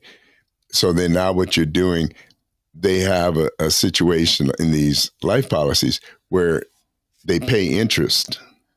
Okay. So I don't know what it is, probably down again, but it was up to at one point 10, then 7 and 6 or whatever. But even if, let's say it's 4%. Okay. So you borrow the money out and then you're paying it back. And you pay yourself the same interest that you would pay at a bank or wherever when you pay it back to yourself. Okay. But you're also getting that extra 4% to 6% that the policy is still paying it because they don't recognize it's gone. They still. That's the key. So now you're getting 8%, 8 to 10% interest on that money. And once you pay it back, you've paid it back at that 8 to 10%. Then you do it again. You just keep rolling it, and eventually it grows and grows and grows and grows your cash value of that policy. And so the more you put in and the more you take out and then repay yourself. Yeah. I mean, and that's what the personal banking. So for example, if you want to buy a car, you don't go to the bank, you borrow 15, 20,000 out of your personal account. Right. And then you pay yourself back at whatever the interest rate the auto finance company would take. So the key is discipline, to pay yourself back. But basically what you're doing, Dave, I'm just want to get to, is you're doubling the return on that money that's in there. But what I'm getting at here next, Rush Limbaugh talked about this, is never cash out a 401k. Mm-hmm. Borrow against it. If you're needing money, leave it there so you don't pay the penalties. Well, there's one caveat to that. and that is once you retire, because once you retire, they won't match it any longer. No, I get that. I'm Right, talking okay. about for a young man. Oh yeah, okay, Young yeah. married guy, Right. raising kids and that. You don't cash it out in an emergency. You borrow against it in an Right, emergency. exactly. And but you're saying using a life insurance vehicle or instrument, you could do things that you couldn't do with a 401k. Right, because it's non-taxable. See, the money in a life insurance policy, the cash value, That's true. there's no tax. There's no tax. Mm. And the other beautiful thing about it, if you die, you get the death benefit. Yeah. So for your family, so if you continue paying and seeing it grow and borrowing, pay back, borrow, pay back, borrow, pay Yeah. back. And if you do it right with the accelerated amount, you will end up when you retire. Let's say you have $100,000 policy when you start, hmm you could easily have a $500,000 to $1 million Okay. in your cash value by the time you at 65. Okay. Let's just throw out a name, MetLife, for instance, or we could use anyone. Prudential, MetLife. Prudential, yeah. You have this whole life instrument and you overpay your premium so that you've really built up some cash value that you can then tap into. Do you go to MetLife and say, may I borrow money? Yeah, off you of just this? say, I want to borrow X amount of dollars. So your MetLife agent then is able to steer you towards how you do that? You don't need your agent once because the agent's only really involved. You go the first directly year to the company. headquarters. Right. Yeah. You just Okay. write them, tell them you want to, and be sure you don't say, I want to withdraw, because once you withdraw, Right. then that is taken away Right. from your death benefit. Right. You want to borrow it.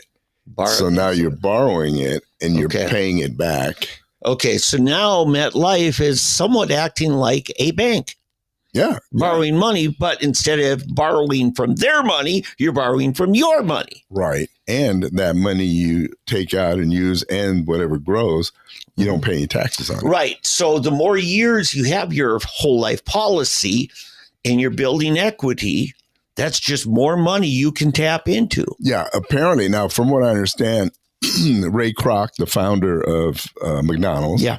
and Joe Kennedy, Mhm. they did this. They did it with their kids. And then each of their every time they had a grandchild, they would set up another one of these. Yeah. under Yeah. them. I remember reading a biography about, I think it was Bobby Kennedy Sr., not the guy who's alive today, Right. his son. He said, Dad put together $1 million trust fund for each of us. We're born. And we get it when we're 21. He wanted each of us at age 21 to have the power to tell him go to hell. I don't think $1 million is sufficient, but Well, it's probably 100 years wasn't a million anymore by the time they hit 21. right, that's true Because too. if he started at $1 million for 20 years, Yeah. it's not going to be $1 million. Anyway, there's your banking advice. Hey, Okay. the Trump and there was a big squabble about what's his name, Gilmar. Is it Armando Kilmer? Okay, he's the protester from Garcia. Palestine. Garcia. No. He's the one that we sent down to El Salvador. Oh, and then brought him back. Right. Okay. Well, now they have because they were. I don't know what the difference is, and I'll get to the punchline on this in a minute. So, but initially we sent him to El Salvador, Mhm. and now and then they raised such a stink, we had to send him back, and for his trial or whatever, and all. But now apparently they're sending him to. We found a new country to send these illegal immigrants to, and it's Liberia in Africa. Yeah. Now, for what I They heard, don't speak Spanish there. for what I heard, that he was sent to Uganda. Yeah, I heard that was where they were thinking of Okay, sending. all right. Well, it ended up they didn't go, but he's either there or on his way to Liberia now. Which is, and actually, if there was any place in Africa, that's one of the, well, I mean, South Africa or someplace like that would be nice. But Liberia is a former U.S. colony. Right. That after the Civil War, we decided we were going to, any slaves want to return to Africa, we sent them to Liberia. And now it's their own nation, and largely English speaking. Mm-hmm. And the funny thing too is polygamy is allowed there. So, That's funny. Funny. If you don't want to go to Puerto Rico, and well, no, Liberia truly is no longer a territory, in that. But yeah, this is interesting. So. Yeah, a court filing said Abrego Garcia, that's his name, Abrego Garcia, could be sent to the West African nation as soon as October 31st to fulfill a standing deportation order against him. Yeah. Abrego Garcia was mistakenly, I don't know how that's a mistake, he was mistakenly deported to El Salvador in March despite a 2019 protection finding and a court order barring his removal from his home country. Well, that's a leftist article right there. Yeah. His case has become a focal point in the clash between Trump and the Democrat efforts to block his removal. Well, they're trying to make it sound like we're sending people out and deporting them by mistake. This wasn't a mistake. No, it wasn't a mistake. They're trying to create that narrative. Right.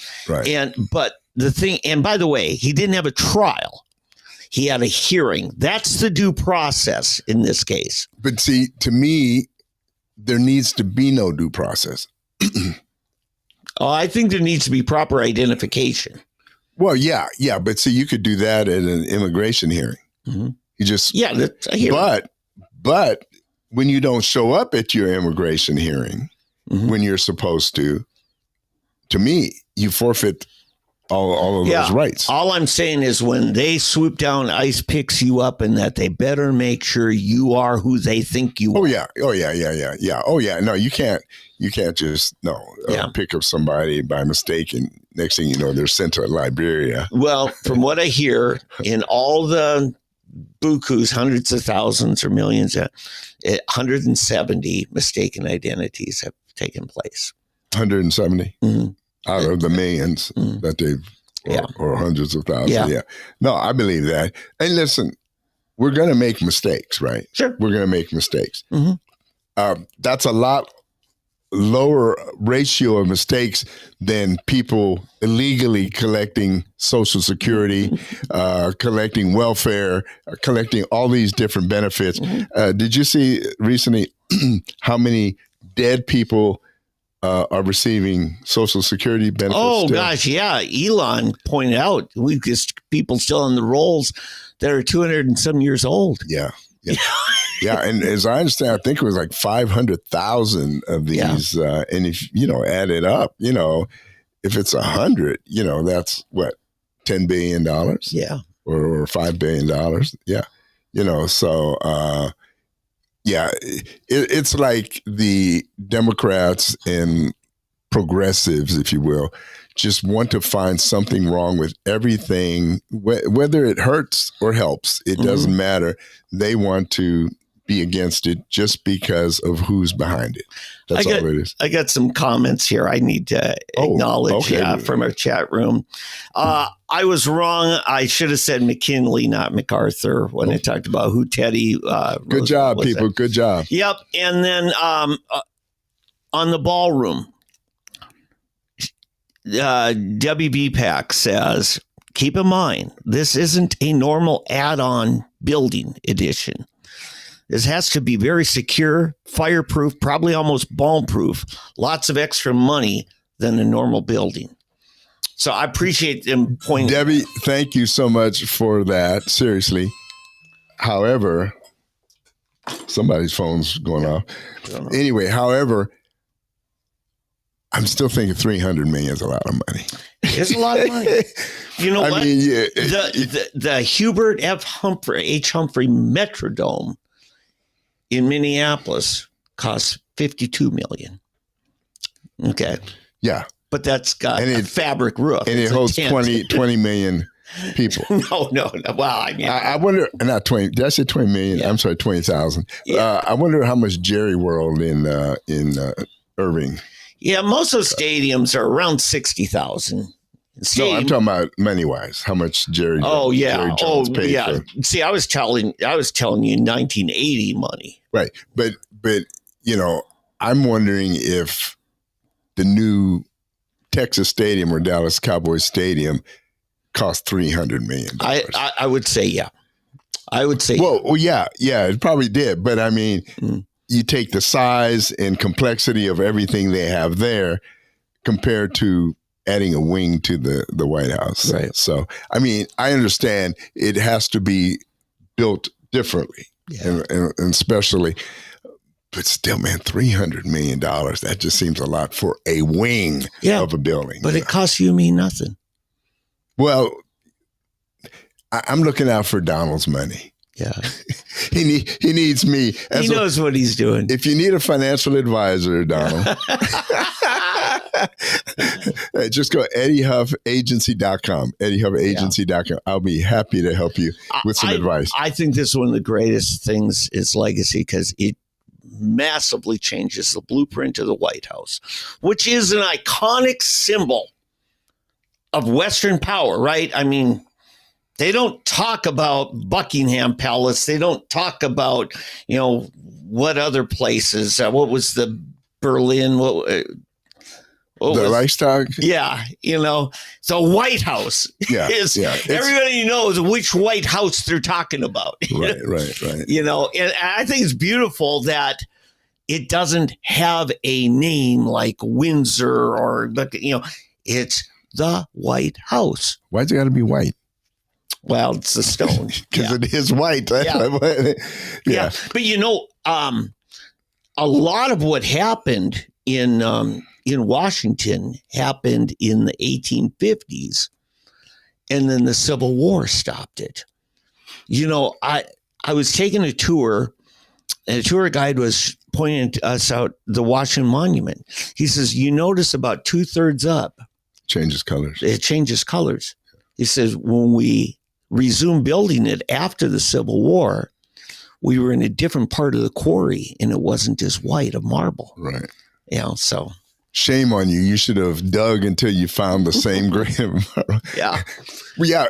And also, didn't the White House burn down at one point? It did in the War of 1812. Right. But the stone didn't burn, but the interior wood walls. Right. And now they aren't wood. During Truman's era, they gutted the whole thing. And you talk about a bomb-proof house. That thing, it's, it's incredible. It's concrete. Did you ever see the movie? It's one of my favorites. I've probably seen it 10 times. Man, it keeps running through my. It's with. I can't even think of his name now. He played in the 300, but he was Secret Service agent, and the Koreans, North Koreans attacked the White House. Oh, White House down. Yeah, this was like 10, 15 years ago, right? Yeah. Not White House down. What is it? Olympus. Oh, Olympus has fallen. That's Olympus has fallen. Okay. And they destroyed the White House. I mean, they were shooting it up outside, inside. I mean, it was pretty amazing. But it was kind of an interesting idea that North Korea would attack the White House, and they were trying to get us to take control of our nuclear subs and missiles and everything. Yeah, when it was just built to be a residence and nothing else. Yeah. You think about the governor's mansion in Oklahoma City, right next to the Capitol there, and it's not that great of a house. What I would like to tour is what's under the White House. Yes. Because there's a nuclear fallout shelter and everything, which is way deep, and it's just. Yes, I forget what year it was. It's in the last 10 years. There was a big hole out in the backyard that they never told the White House, right? And it stayed open for a while. They never told us what it was for. And then of course, if you watch, probably a koi pond. What was that movie? Is it National Treasure? I think it was called, where they show all these tunnels, you know, at the Mount Vernon mansion, and you know, they all lead to each other. They're all connected. Yeah. It's interesting, and you know, downtown Tulsa has a bunch of those tunnels. Oh, really? Yeah, my hometown. You know, the Catholic, the Franciscans built the hospital, built the school, and when I was a volunteer at the nursing home there, St. Otto's nursing home, I went down all those tunnels, and I mean, they just go everywhere. Wow. Yeah, so people did tunnels back then. Hey, let's discuss the New York City mayoral race. Okay. Mr. Mandami. Mm-hmm. He wants to become mayor. Essentially, it's a two-person race now. And, I'm sorry. Yeah, Sliwa is still in it. Sliwa, and then you Cuomo and Mandami. Right.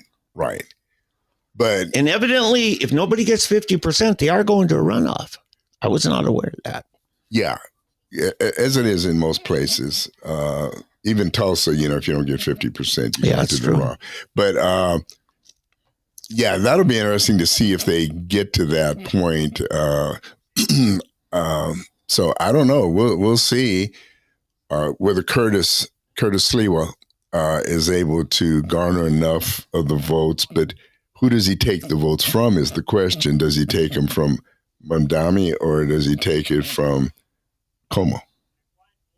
Oh, I think I'm... Yeah, you got a sound going. Well, let's remember where we were in 2021, just 4 years ago. Could you imagine people who lost family members in nursing homes ever supporting Cuomo? Andrew Cuomo, as far as I'm concerned, should have faced criminal charges. Wrongful death charges. I mean, it was horrible what he did. And remember, he was the guy that got on TV every day and just started yapping his mouth and acting like he knew better than every other governor in the state. And he didn't. Yeah. I don't understand how, first of all, Como has nerve enough to do this. And secondly, that I guess he's running as an independent. Yes, he is. Mandami is running as the Democrat candidate. Yes, and Mayor Adams has endorsed Cuomo. Oh, yeah. Well, yeah. That happened this week. Yeah, sure.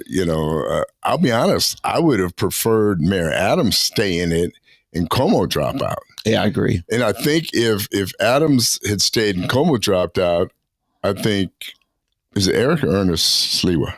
Is it Eric? Ernest? Yeah, I don't know. Anyway, Sliwa, Mr. Sliwa was beating Adams in the polls. Sliwa was more. Adams was that unpopular. He was single digits. Really? He was that unpopular. Okay. Yeah, which is unusual to me. Curtis Sliwa. Curtis, yeah. Yeah.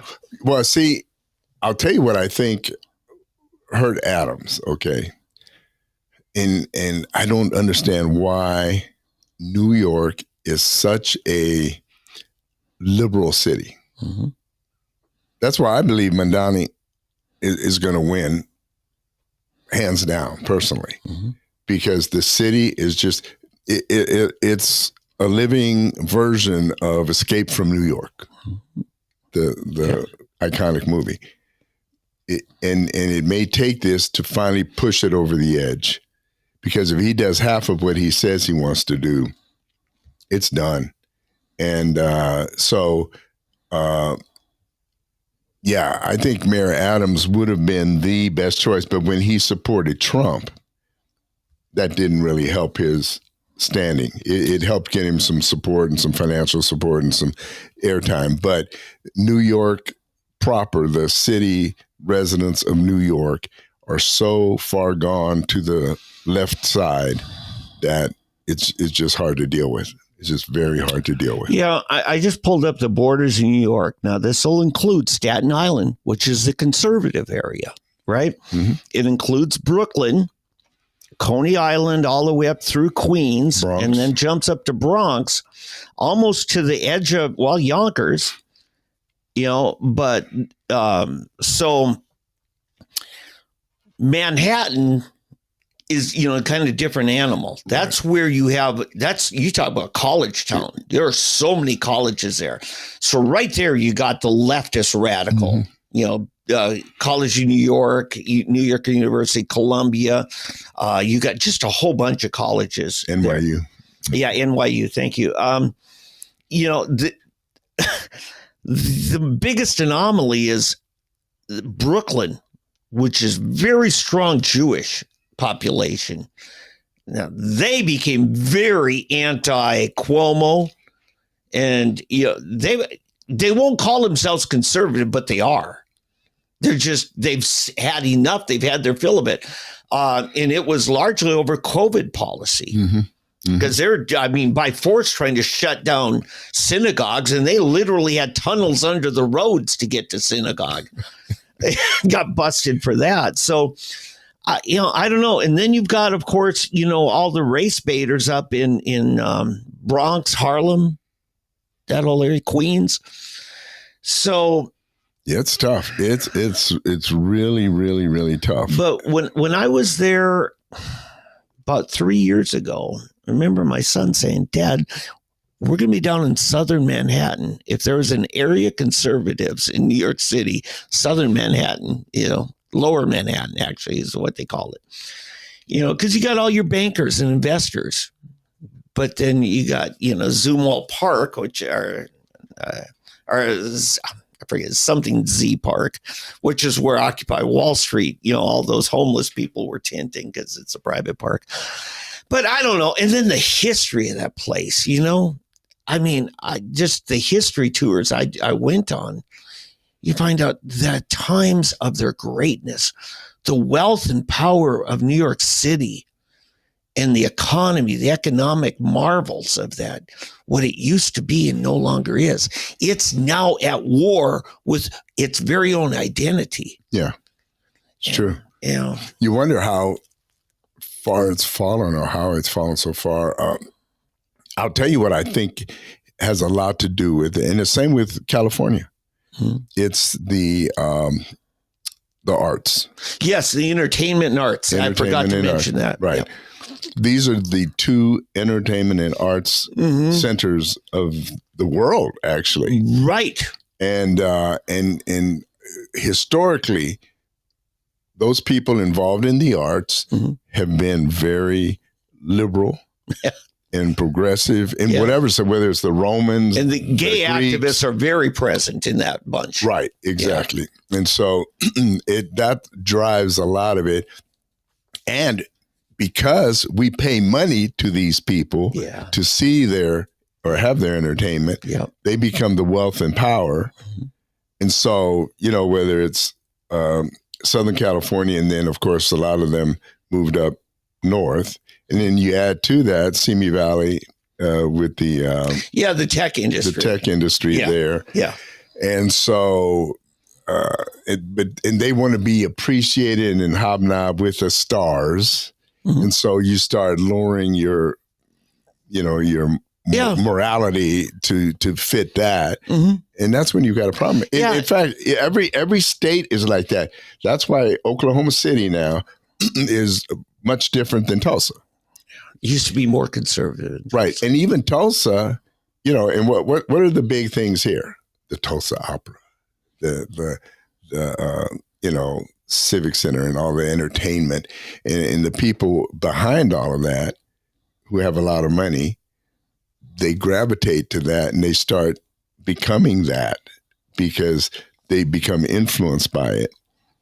And whereas the working class people, they're busy trying to make a dollar, make a living, but they don't have the money and influence that the power people do. Right. So what happens is your news media gets occupied by that bunch. Right. And somehow they sell to us that it's in our best interest to build some arena downtown for the wealthy and their arts patrons to go to.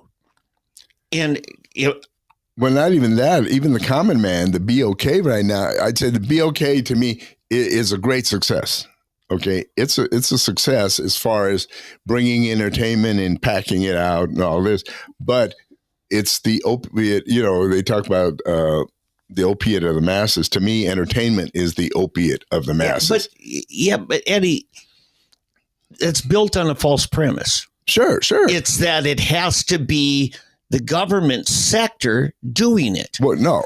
We're in trouble. Remember, I ran on that last year. Yeah, we made that a big issue. In the Tulsa we world. Throw another $20 million into the Performing Arts Center. Yep. You and I don't go there, but the artsy-fartsy bunch, right? They all want us to pay for it. The ballet, the opera, et cetera, right. et cetera, et cetera. And just a few blocks away, there's the Brady Theater that's in the private sector. And there's plenty other better facilities than the performing. Go down here to TCC, to the Van Trees. Yeah. Much better than the downtown Performing Arts Center. But by the way, I don't think the Brady Theater is named Brady Theater anymore. I think they came up with some new name because Mr. Brady, his name has become anathema. So they found somebody out of New York, Matthew Brady, to name it after, or some. Well, they have power to control the street name, but I'll name my house whatever I want to. If I own it, I name it. To me, it'll always be the Brady. Oh, sure. No, I agree. I don't. That's why I don't even know the new name. Yeah. But I remember seeing somebody was coming in town and they're playing at. So where is that? Where it was the Brady Theater? Mm-hmm. Yeah, it's just, you know, we have allowed ourselves. Yeah, we've become Rome and Greece. Yeah, we have. Right.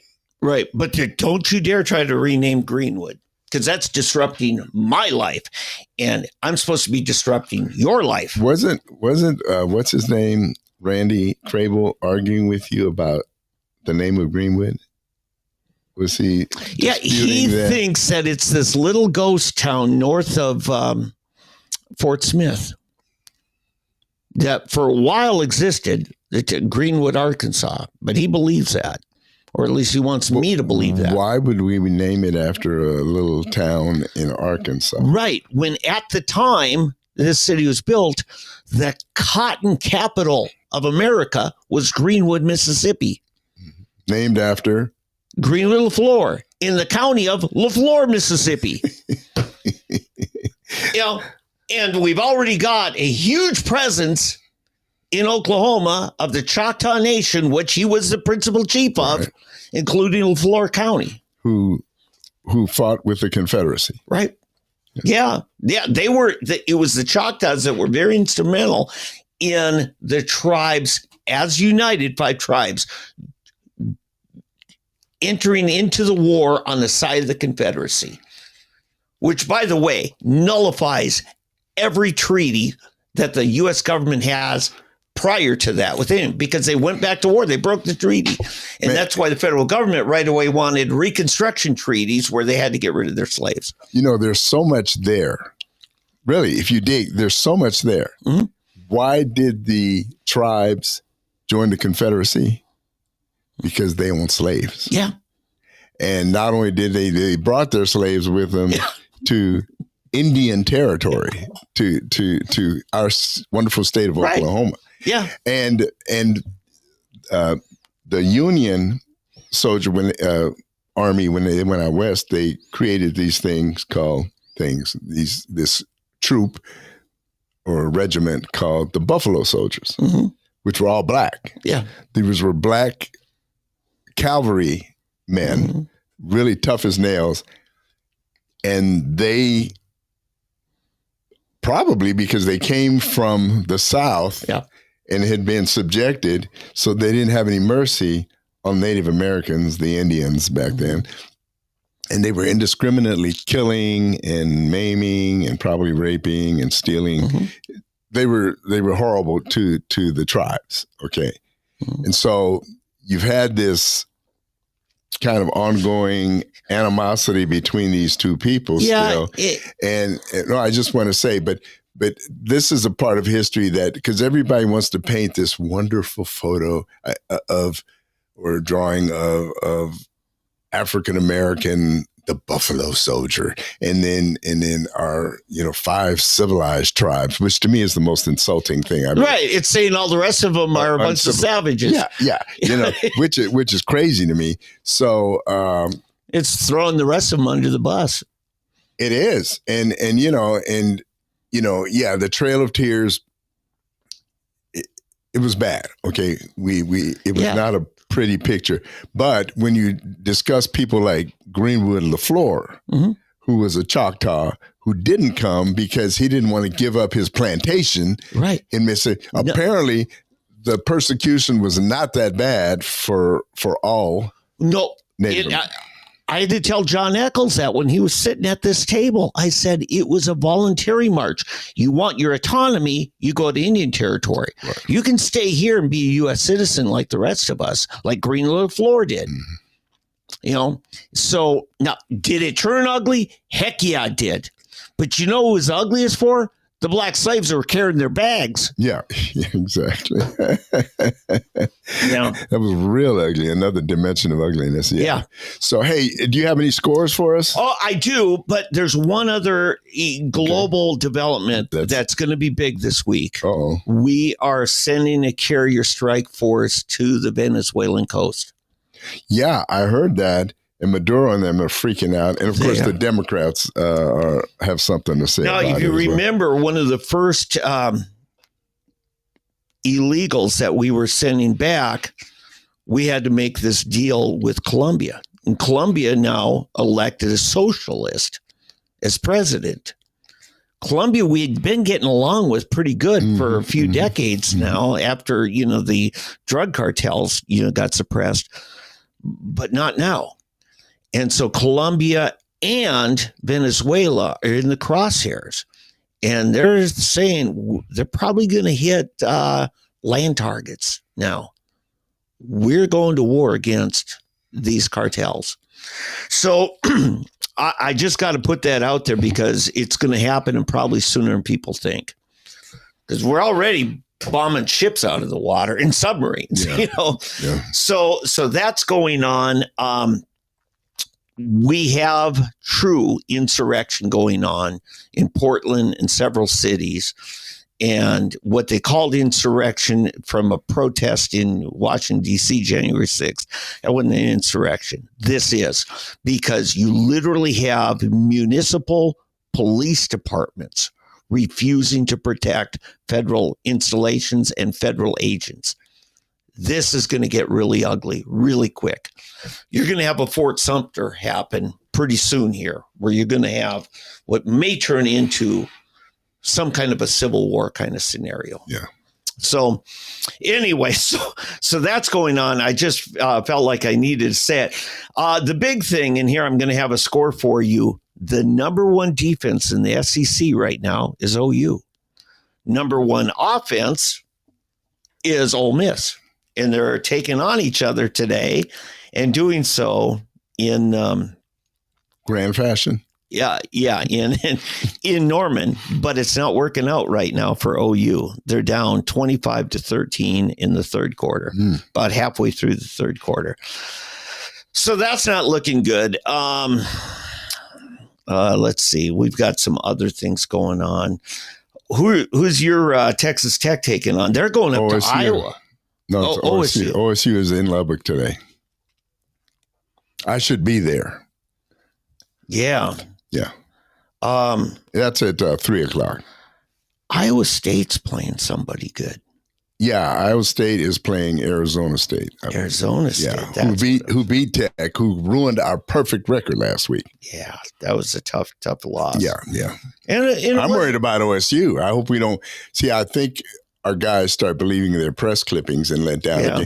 They woke up in the final 6 minutes of the game and brought it back within, I think, 3 points or 4 points, but couldn't quite pull it off. With the backup quarterback, the main guy, he's out again today against OSU, so we'll see how OSU does. Yeah, the interesting thing, Georgia Tech is 7-0. Yeah, but of course they're ACC.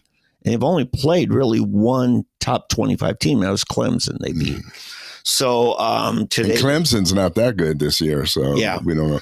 But I don't know if you remember, but my son was the director of football operations and under Paul Johnson. But he's always said that the only thing stopping Georgia Tech from really being that good is the parents all want their kids, the recruits, the parents always want them to go to Georgia Tech, but the kids are enamored with going to Alabama, Georgia, Auburn, because they're thinking NFL.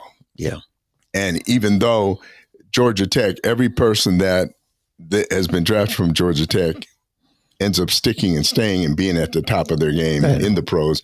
But these Alabama and Georgia kids will go, and you'll have 5 or so make it, and the rest of them are selling. This might be the year they door-to-door. break through the glass ceiling. Yeah, no, they're good. The coach is tough as nails. He is one tough. He used to play there. He was a player at Georgia Tech. He's come back, and he's a really, he looks like he chews nails or tobacco or something, but he looks like a tough character. But he's the real deal.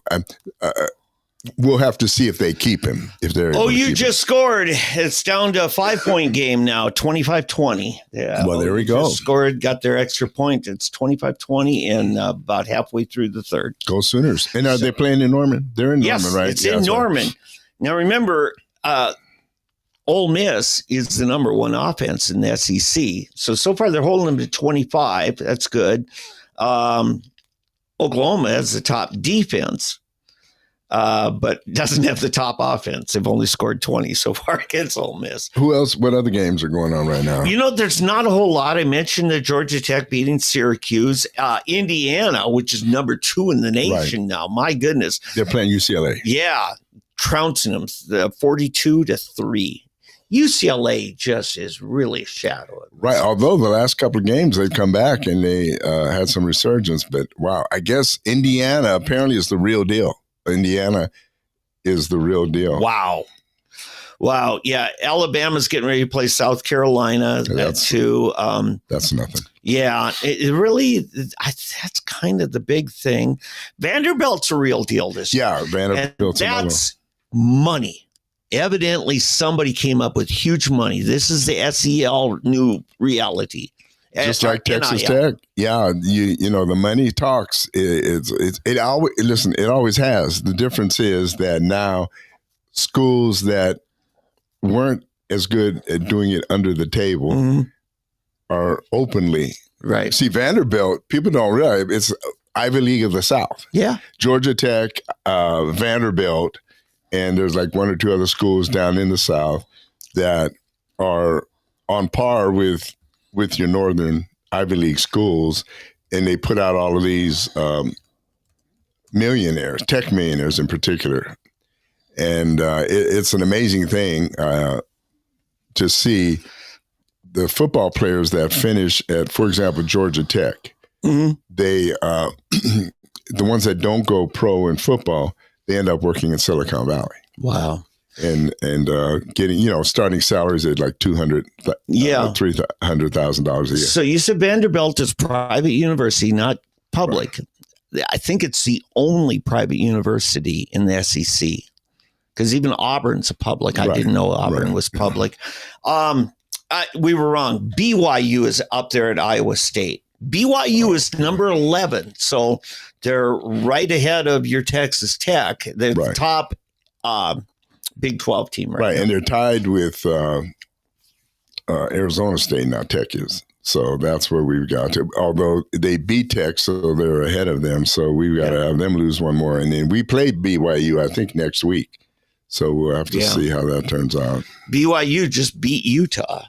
I kind of love the justice of this. Utah, remember when they finally accepted the invitation to the Big 12? Their coach acted like they're too good for him. What happened? Pride comes before the fall. Yeah. And I wish all of these teams the best of success, because it will increase the stature of the Big 12. Yeah, I agree. Cincinnati actually bumped into the top 25. Yeah. And they're taking on Baylor, but it's in Cincinnati. Remember, that's where Iowa State met. That was their Waterloo. Iowa State was undefeated till they went to Cincinnati. And, Yeah, Cincinnati, I think they only have one loss. yes, they're 6-1. Yeah. You know, and then Texas takes on Mississippi State. Texas is down to 22 in the rankings. Yeah, that's weird. That's weird that they dropped them that far because the teams they've lost to are not slouches. In fact, the teams that Texas lost to are above Well, it's Ohio State and who else? Did they lose to? Georgia. Georgia, yeah. Yeah, there's no slouch.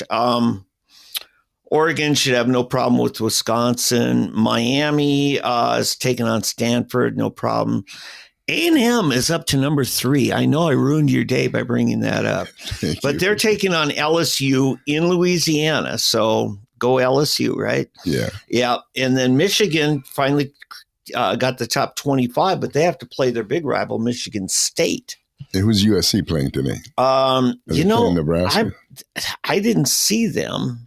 Because they moved up finally into the teens, I think, which is weird to me because their record's not that bad. They must have a bye week because they're not listed here. And if you say if they've made top 25, then I would see them. No, they did make the top 25. Yeah. So anyway, and I have to big congratulations to the Regent Rams 3rd and 4th grade bobblehead team, including a great wide receiver, Cade Van Ryssighem. They took on the other undefeated team last Saturday. I left here and went to the game. They played Victory Christian. A bobblehead. Yeah, bobblehead football. When you're that little and the helmet's that big, it's oh, okay. Football. So I'm thinking they actually have bobblehead going down. You know, and, well, it'll remind you of it. Do you remember? You remember those electric games? Oh yeah, the vibrating metal, and the things are going out. Yeah, no control. Very low tech. Yeah. Very. But anyway, so I'm watching the game, and it's 0-0. And half the game, it's just defensive. And then the storm came through last Saturday night. How old are these young people? Well, this is the 3rd and 4th grade. Oh, my goodness. They're starting around Pop Warner. Yeah. So today's their first round playoff. In fact, when I leave here, I'm going to the game. It's at Regent. I see why you bobblehead because those pads and the helmet, they're running and yeah. It's funny. The only thing I would change about it is I think those boys should probably be using a smaller football. They got smaller hands, and it would probably enhance the passing game. You know, that's interesting. They're throwing a watermelon almost, you know? Well, you're right. And because, I don't know if you know this, but in soccer, up through under 10s. Yeah, they use smaller balls. They use a size 14 ball. Yeah. And which is a smaller ball. Mm-hmm. And then you go up to I think it's a 12. Yeah. Anyway. So, but yeah, that's interesting that they. I never thought about it, but you're exactly right. Because that would give the kids an opportunity to grasp, learn, and throw the ball something that fits their hand. I think you'd have less fumbles. You'd have just a lot of things. Because it's like they're carrying. It's a watermelon. Watermelon. And so. Anyway, yeah, so that's my grandpa type. Are there any girls on your grandson's team? No, it's I always find it interesting that girls are usually good. In fact, when my son was playing in Union, they had 2 girls on the high school team, on the freshman team. Mm-hmm. But that's as far as they go because after the freshman year, the guys just are too brutal. I watched Manford when I was head of Homeschool Football Federation. Mm-hmm. The Oklahoma City homeschool team had a game at Manford. And I told the coach, hey, I'll go to that. And they were winning. The homeschool team was. It was like 9-7. And it was the last play. And this is homecoming night for Manford. And they got down in field goal range. And as time's expiring, the girl place kicker comes out, kicks the game-winning field goal.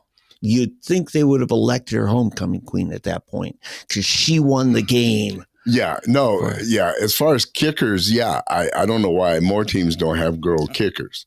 Well, if they got boy kickers, they're going to have muscular systems all the way around. Well, but see, that's what's funny. If you ever watch youth soccer, even up to high school age, probably college, when the girls, there's something about the way they know how to strike the ball.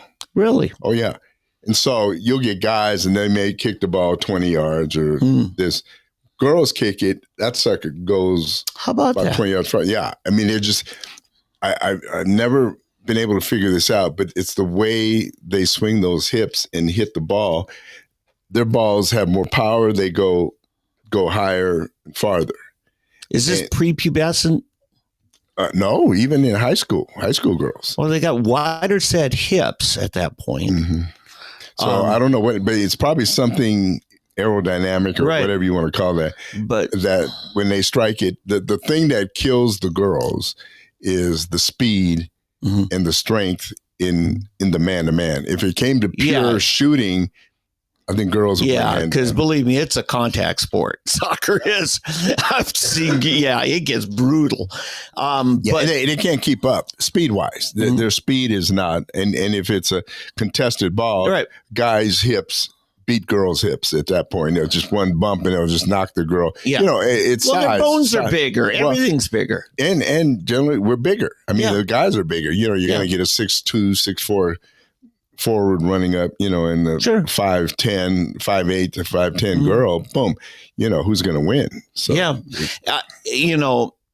a lot of soccer players, though, I mean, you saw it back in the 80s. We started getting, remember when the place kickers were kicking straight on and all of a sudden this guy from Miami comes on who came out of soccer and they kick it what's called soccer style.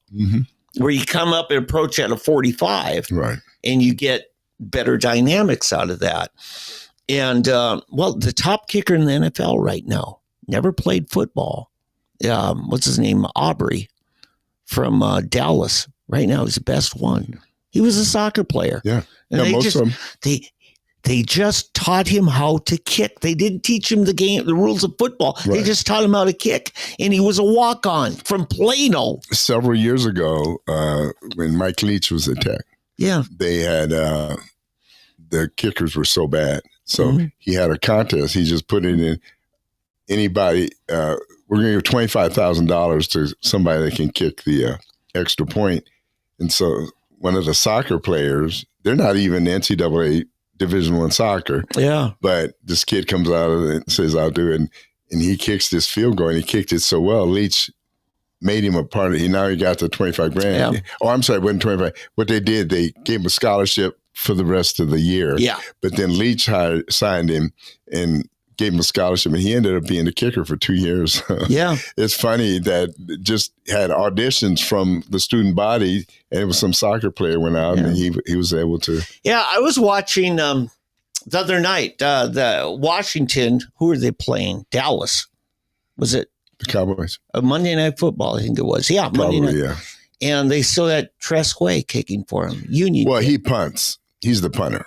Is that what he's doing now? Yeah, he's the punter. I just heard his name, and I think, wow, because he was place kicker at Union. Right, right. In fact, he and his brother. His brother, I can't remember what his brother's name was. There were two ways. There was him and his brother, and they were both kickers. And, No, in fact, the first big win that Noah got against Union, we'd always play their JV, which Barry Lewis always said is probably about the 8th or 9th best varsity team is the second team at Union, and we beat them one time, and it was by blocking Tresquay's extra point. Yeah. Last year, during the summer off season, Tress came and preached at Battle Creek. Oh, neat. Yeah. He apparently went there growing up or whatever, and he came back and he spoke that Sunday. Yeah. Yeah. By the way, you're a proud member, long time of Battle Creek, and I noticed they've got a campus on South Lewis there, about 31st, 41st in Lewis. Yeah, that's Midtown, the Midtown. Yeah. They used to have a downtown, Midtown, but they closed the downtown one. It's just the Midtown. Jenks. South Tulsa, Broken Arrow, and Owasso. This is looking a lot more like retailing now. Well, it's like, what's the other one?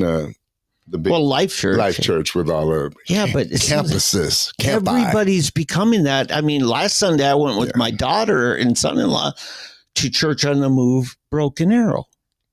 And, it's just, you've got all these branch locations now. Yep. Life Church, Church on the Move. And I'm surprised Victory hasn't done it. That Victory doesn't have a Victory Bixby or Broken Arrow. My buddy from Tampa is pastoring. He and I were roommates in Bible college. He says, I don't believe in these branch locations. You know why? Because I don't have one.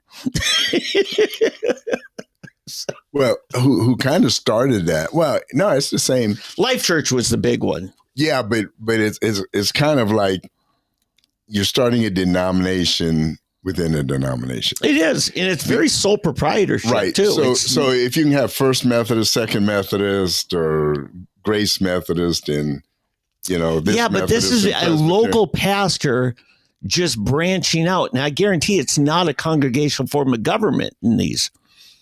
Very few of them probably are. That's probably true. And usually you don't have a local pastor preaching. You're all watching the same guy. No, Church on the Move actually is live local pastor. At least the Broken Arrow one was. Oh, okay. Yeah. Okay. I know when I went to Life Church years ago, I went to the one on 41st Street. Mm-hmm. And it was out of Oklahoma City still. Right. But see, you watch in another 20 years, you won't see that. And I'll tell you why. Many of these things grow and expand on the dynamic personality and popularity of this preacher. Right. Okay. People wanted to hear Willie George because he was a great teacher and preacher. He really was. And I'm not trying to trash on Whitney and, and Gabe, his two boys, and that, but they're not dad. Okay. Now, there are Joel Osteens of the world, and you could say Paul Daugherty. Paul and John are both great speakers and that, but just sometimes you lose something by watching on video versus somebody right there in the room. Oh, yeah. You can't shout, amen, preach it. You don't have that right, the dynamic. That two-way. Yeah, no, you're right. But, it's interesting because one of the first to see that happen would be Calvary Chapel. They started having Calvary Chapels all over. That's right, yeah. But a little different because the Calvaries each always had their own because we didn't have the telecommunication. Yeah, technology. Right, so you'd have guys that grew up at Calvary, Costa Mesa, and then they would, Greg Laurie, that's how he started. Yeah, we watched it in Jesus Revolution. Right. Remember Chuck said, okay, I just bought this empty church building. Want you to start a congregation there. Right, exactly. And so, and then he had others, that, and it just started boom, boom, boom. Tom Stipe, who used to run the Saturday night concerts, he ended up going to Boulder, Colorado, starting Calvary Boulder. Several of them changed and became vineyards later. Yeah. But then most of them ended up switching back. Yeah. After a while. But anyway, you guys are inside all of this. Call it a wrap. Church conversation. Yeah. Yeah. And by the way, to churches, one bit of advice from Eddie and me both, your baby dedications don't need to be part of the regular ceremony. You can just have a gathering for new moms and dads after. Family, whoever. Yeah. Yeah. Because the Catholics have been doing it for centuries that way with their water baptisms. Right. That way you don't have to shame anyone. You don't have to condone publicly anything. And it's just, I think it's better. And a lot of what you said, it appears they're condoning. They weren't condoning, but it had that false appearance. Right. That's true. Because it wasn't so much that they're condoning, but they were so, how would you say it? Like blessed by this birth that we're praying for this precious child and we pray for this and the mother and da. And it was no deterrent to the young people in the congregation to say, would rather not do it this way. It's better to have a husband and a wife, right. Have two of us up here. The pastor may have asked the hard questions and may be satisfied with either a repentant heart or whatever. She got raped or whatever. We don't know. But it's the ignorance of the rest of people in the crowd that just presume something other than are the facts. Yeah. But see, and this is where the, like my wife and daughter and those, usually it's women that have a problem with my position, but it's like this. And what you're saying is a private dedication any less worthy?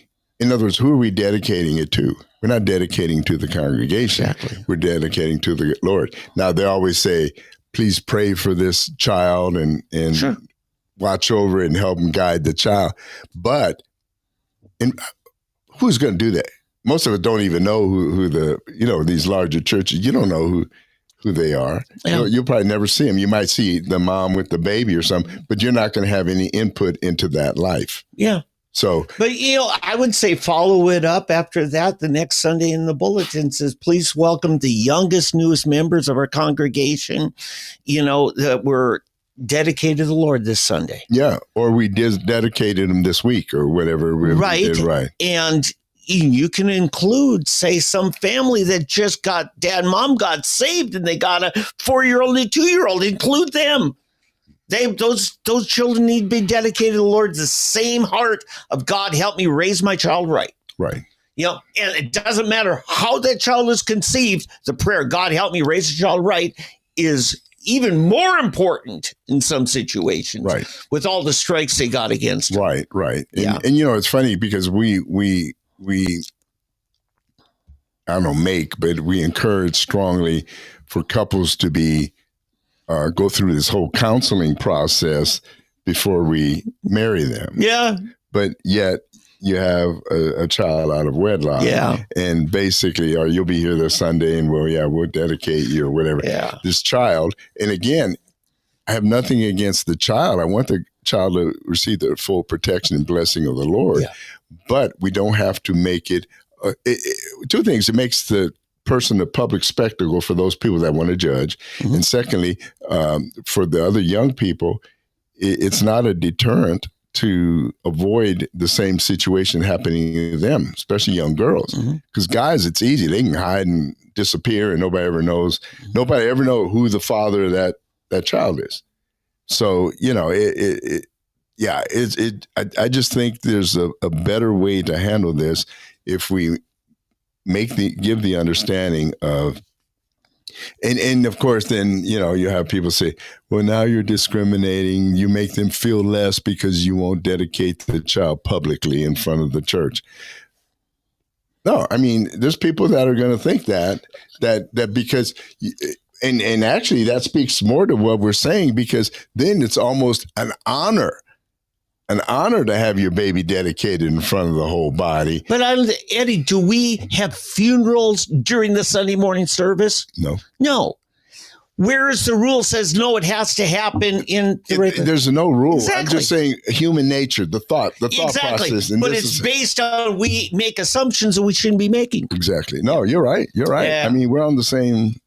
Yeah. No, I think we came up with a good solution, pastors. No charge. Yeah, no charge. Okay. We don't even need it. Tune in. Tell your congregation to tune in. We don't even need a tithe. Yeah. Now, you got into marriages and stuff. I largely feel like many of our churches have lost their moral authority to speak on it by their lack of support for marriage. Because it won't even let you use the church sanctuary anymore. Or they want to charge you $3,000. $3,000. Oh, yeah. Are you serious? Oh, well, $3,500 is what it cost one of my kids to get married in the church. Wow. Yeah. Wow. Yeah.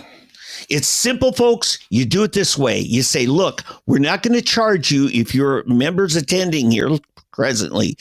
It'll be after the Sunday morning service, 1 p.m. One of our staff will stay for this. Not going to charge you, just no decorations. You get the sanctuary as it is. Why? Because we aren't having to pay extra to cool it down in the middle of July on a Saturday morning. It's just here. Mm-hmm. And if it's going to be, you know, we can stack 2 or 3, one after the other. But you can get married here for free. Go do your, you know, celebrations, however your family does it, somewhere else. But your marriage ceremony here, the church is where we want you to have it. Simple. Yeah. But they won't do it. Yeah. No, really sad. Really sad. Yeah. It's all right. Yeah. There's so many things that they need us for. Yeah. No charge. Tune in next week. Tell your congregation to tune in. Thank you very much. Yeah. Hey, God bless everybody. Have a great week, and Boomer Sooner. Yeah. Guns up. Go get them red.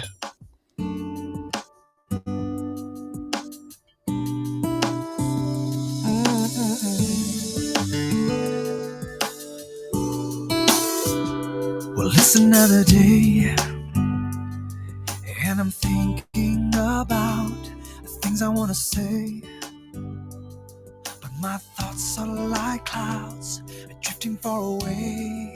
Well, I admit I doubt sometimes that I'm on your mind. Just another face, looking up from the crowd, searching for a way to talk to you now. Sometimes I feel small in the scope of it all, and then I'm reminded again that the very same God that dreamt of the ocean set the stars into place. Well, he knows me by name.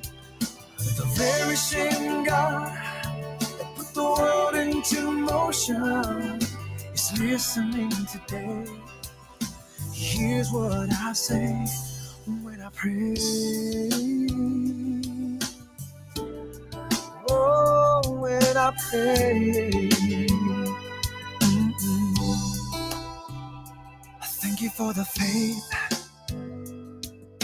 that keeps me inspired, that tells me every day how much you desire just to hear from me. I can't tell you how much that means. It's so hard to conceive that the very same God that dreamt of the ocean, that set the stars into place.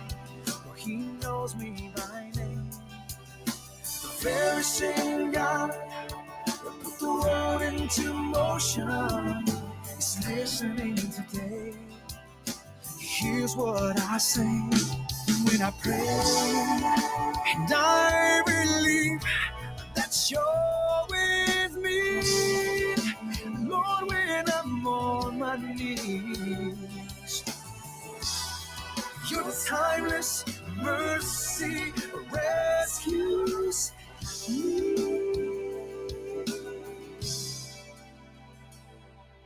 The very same God that dreamt of the ocean, that set the stars into place.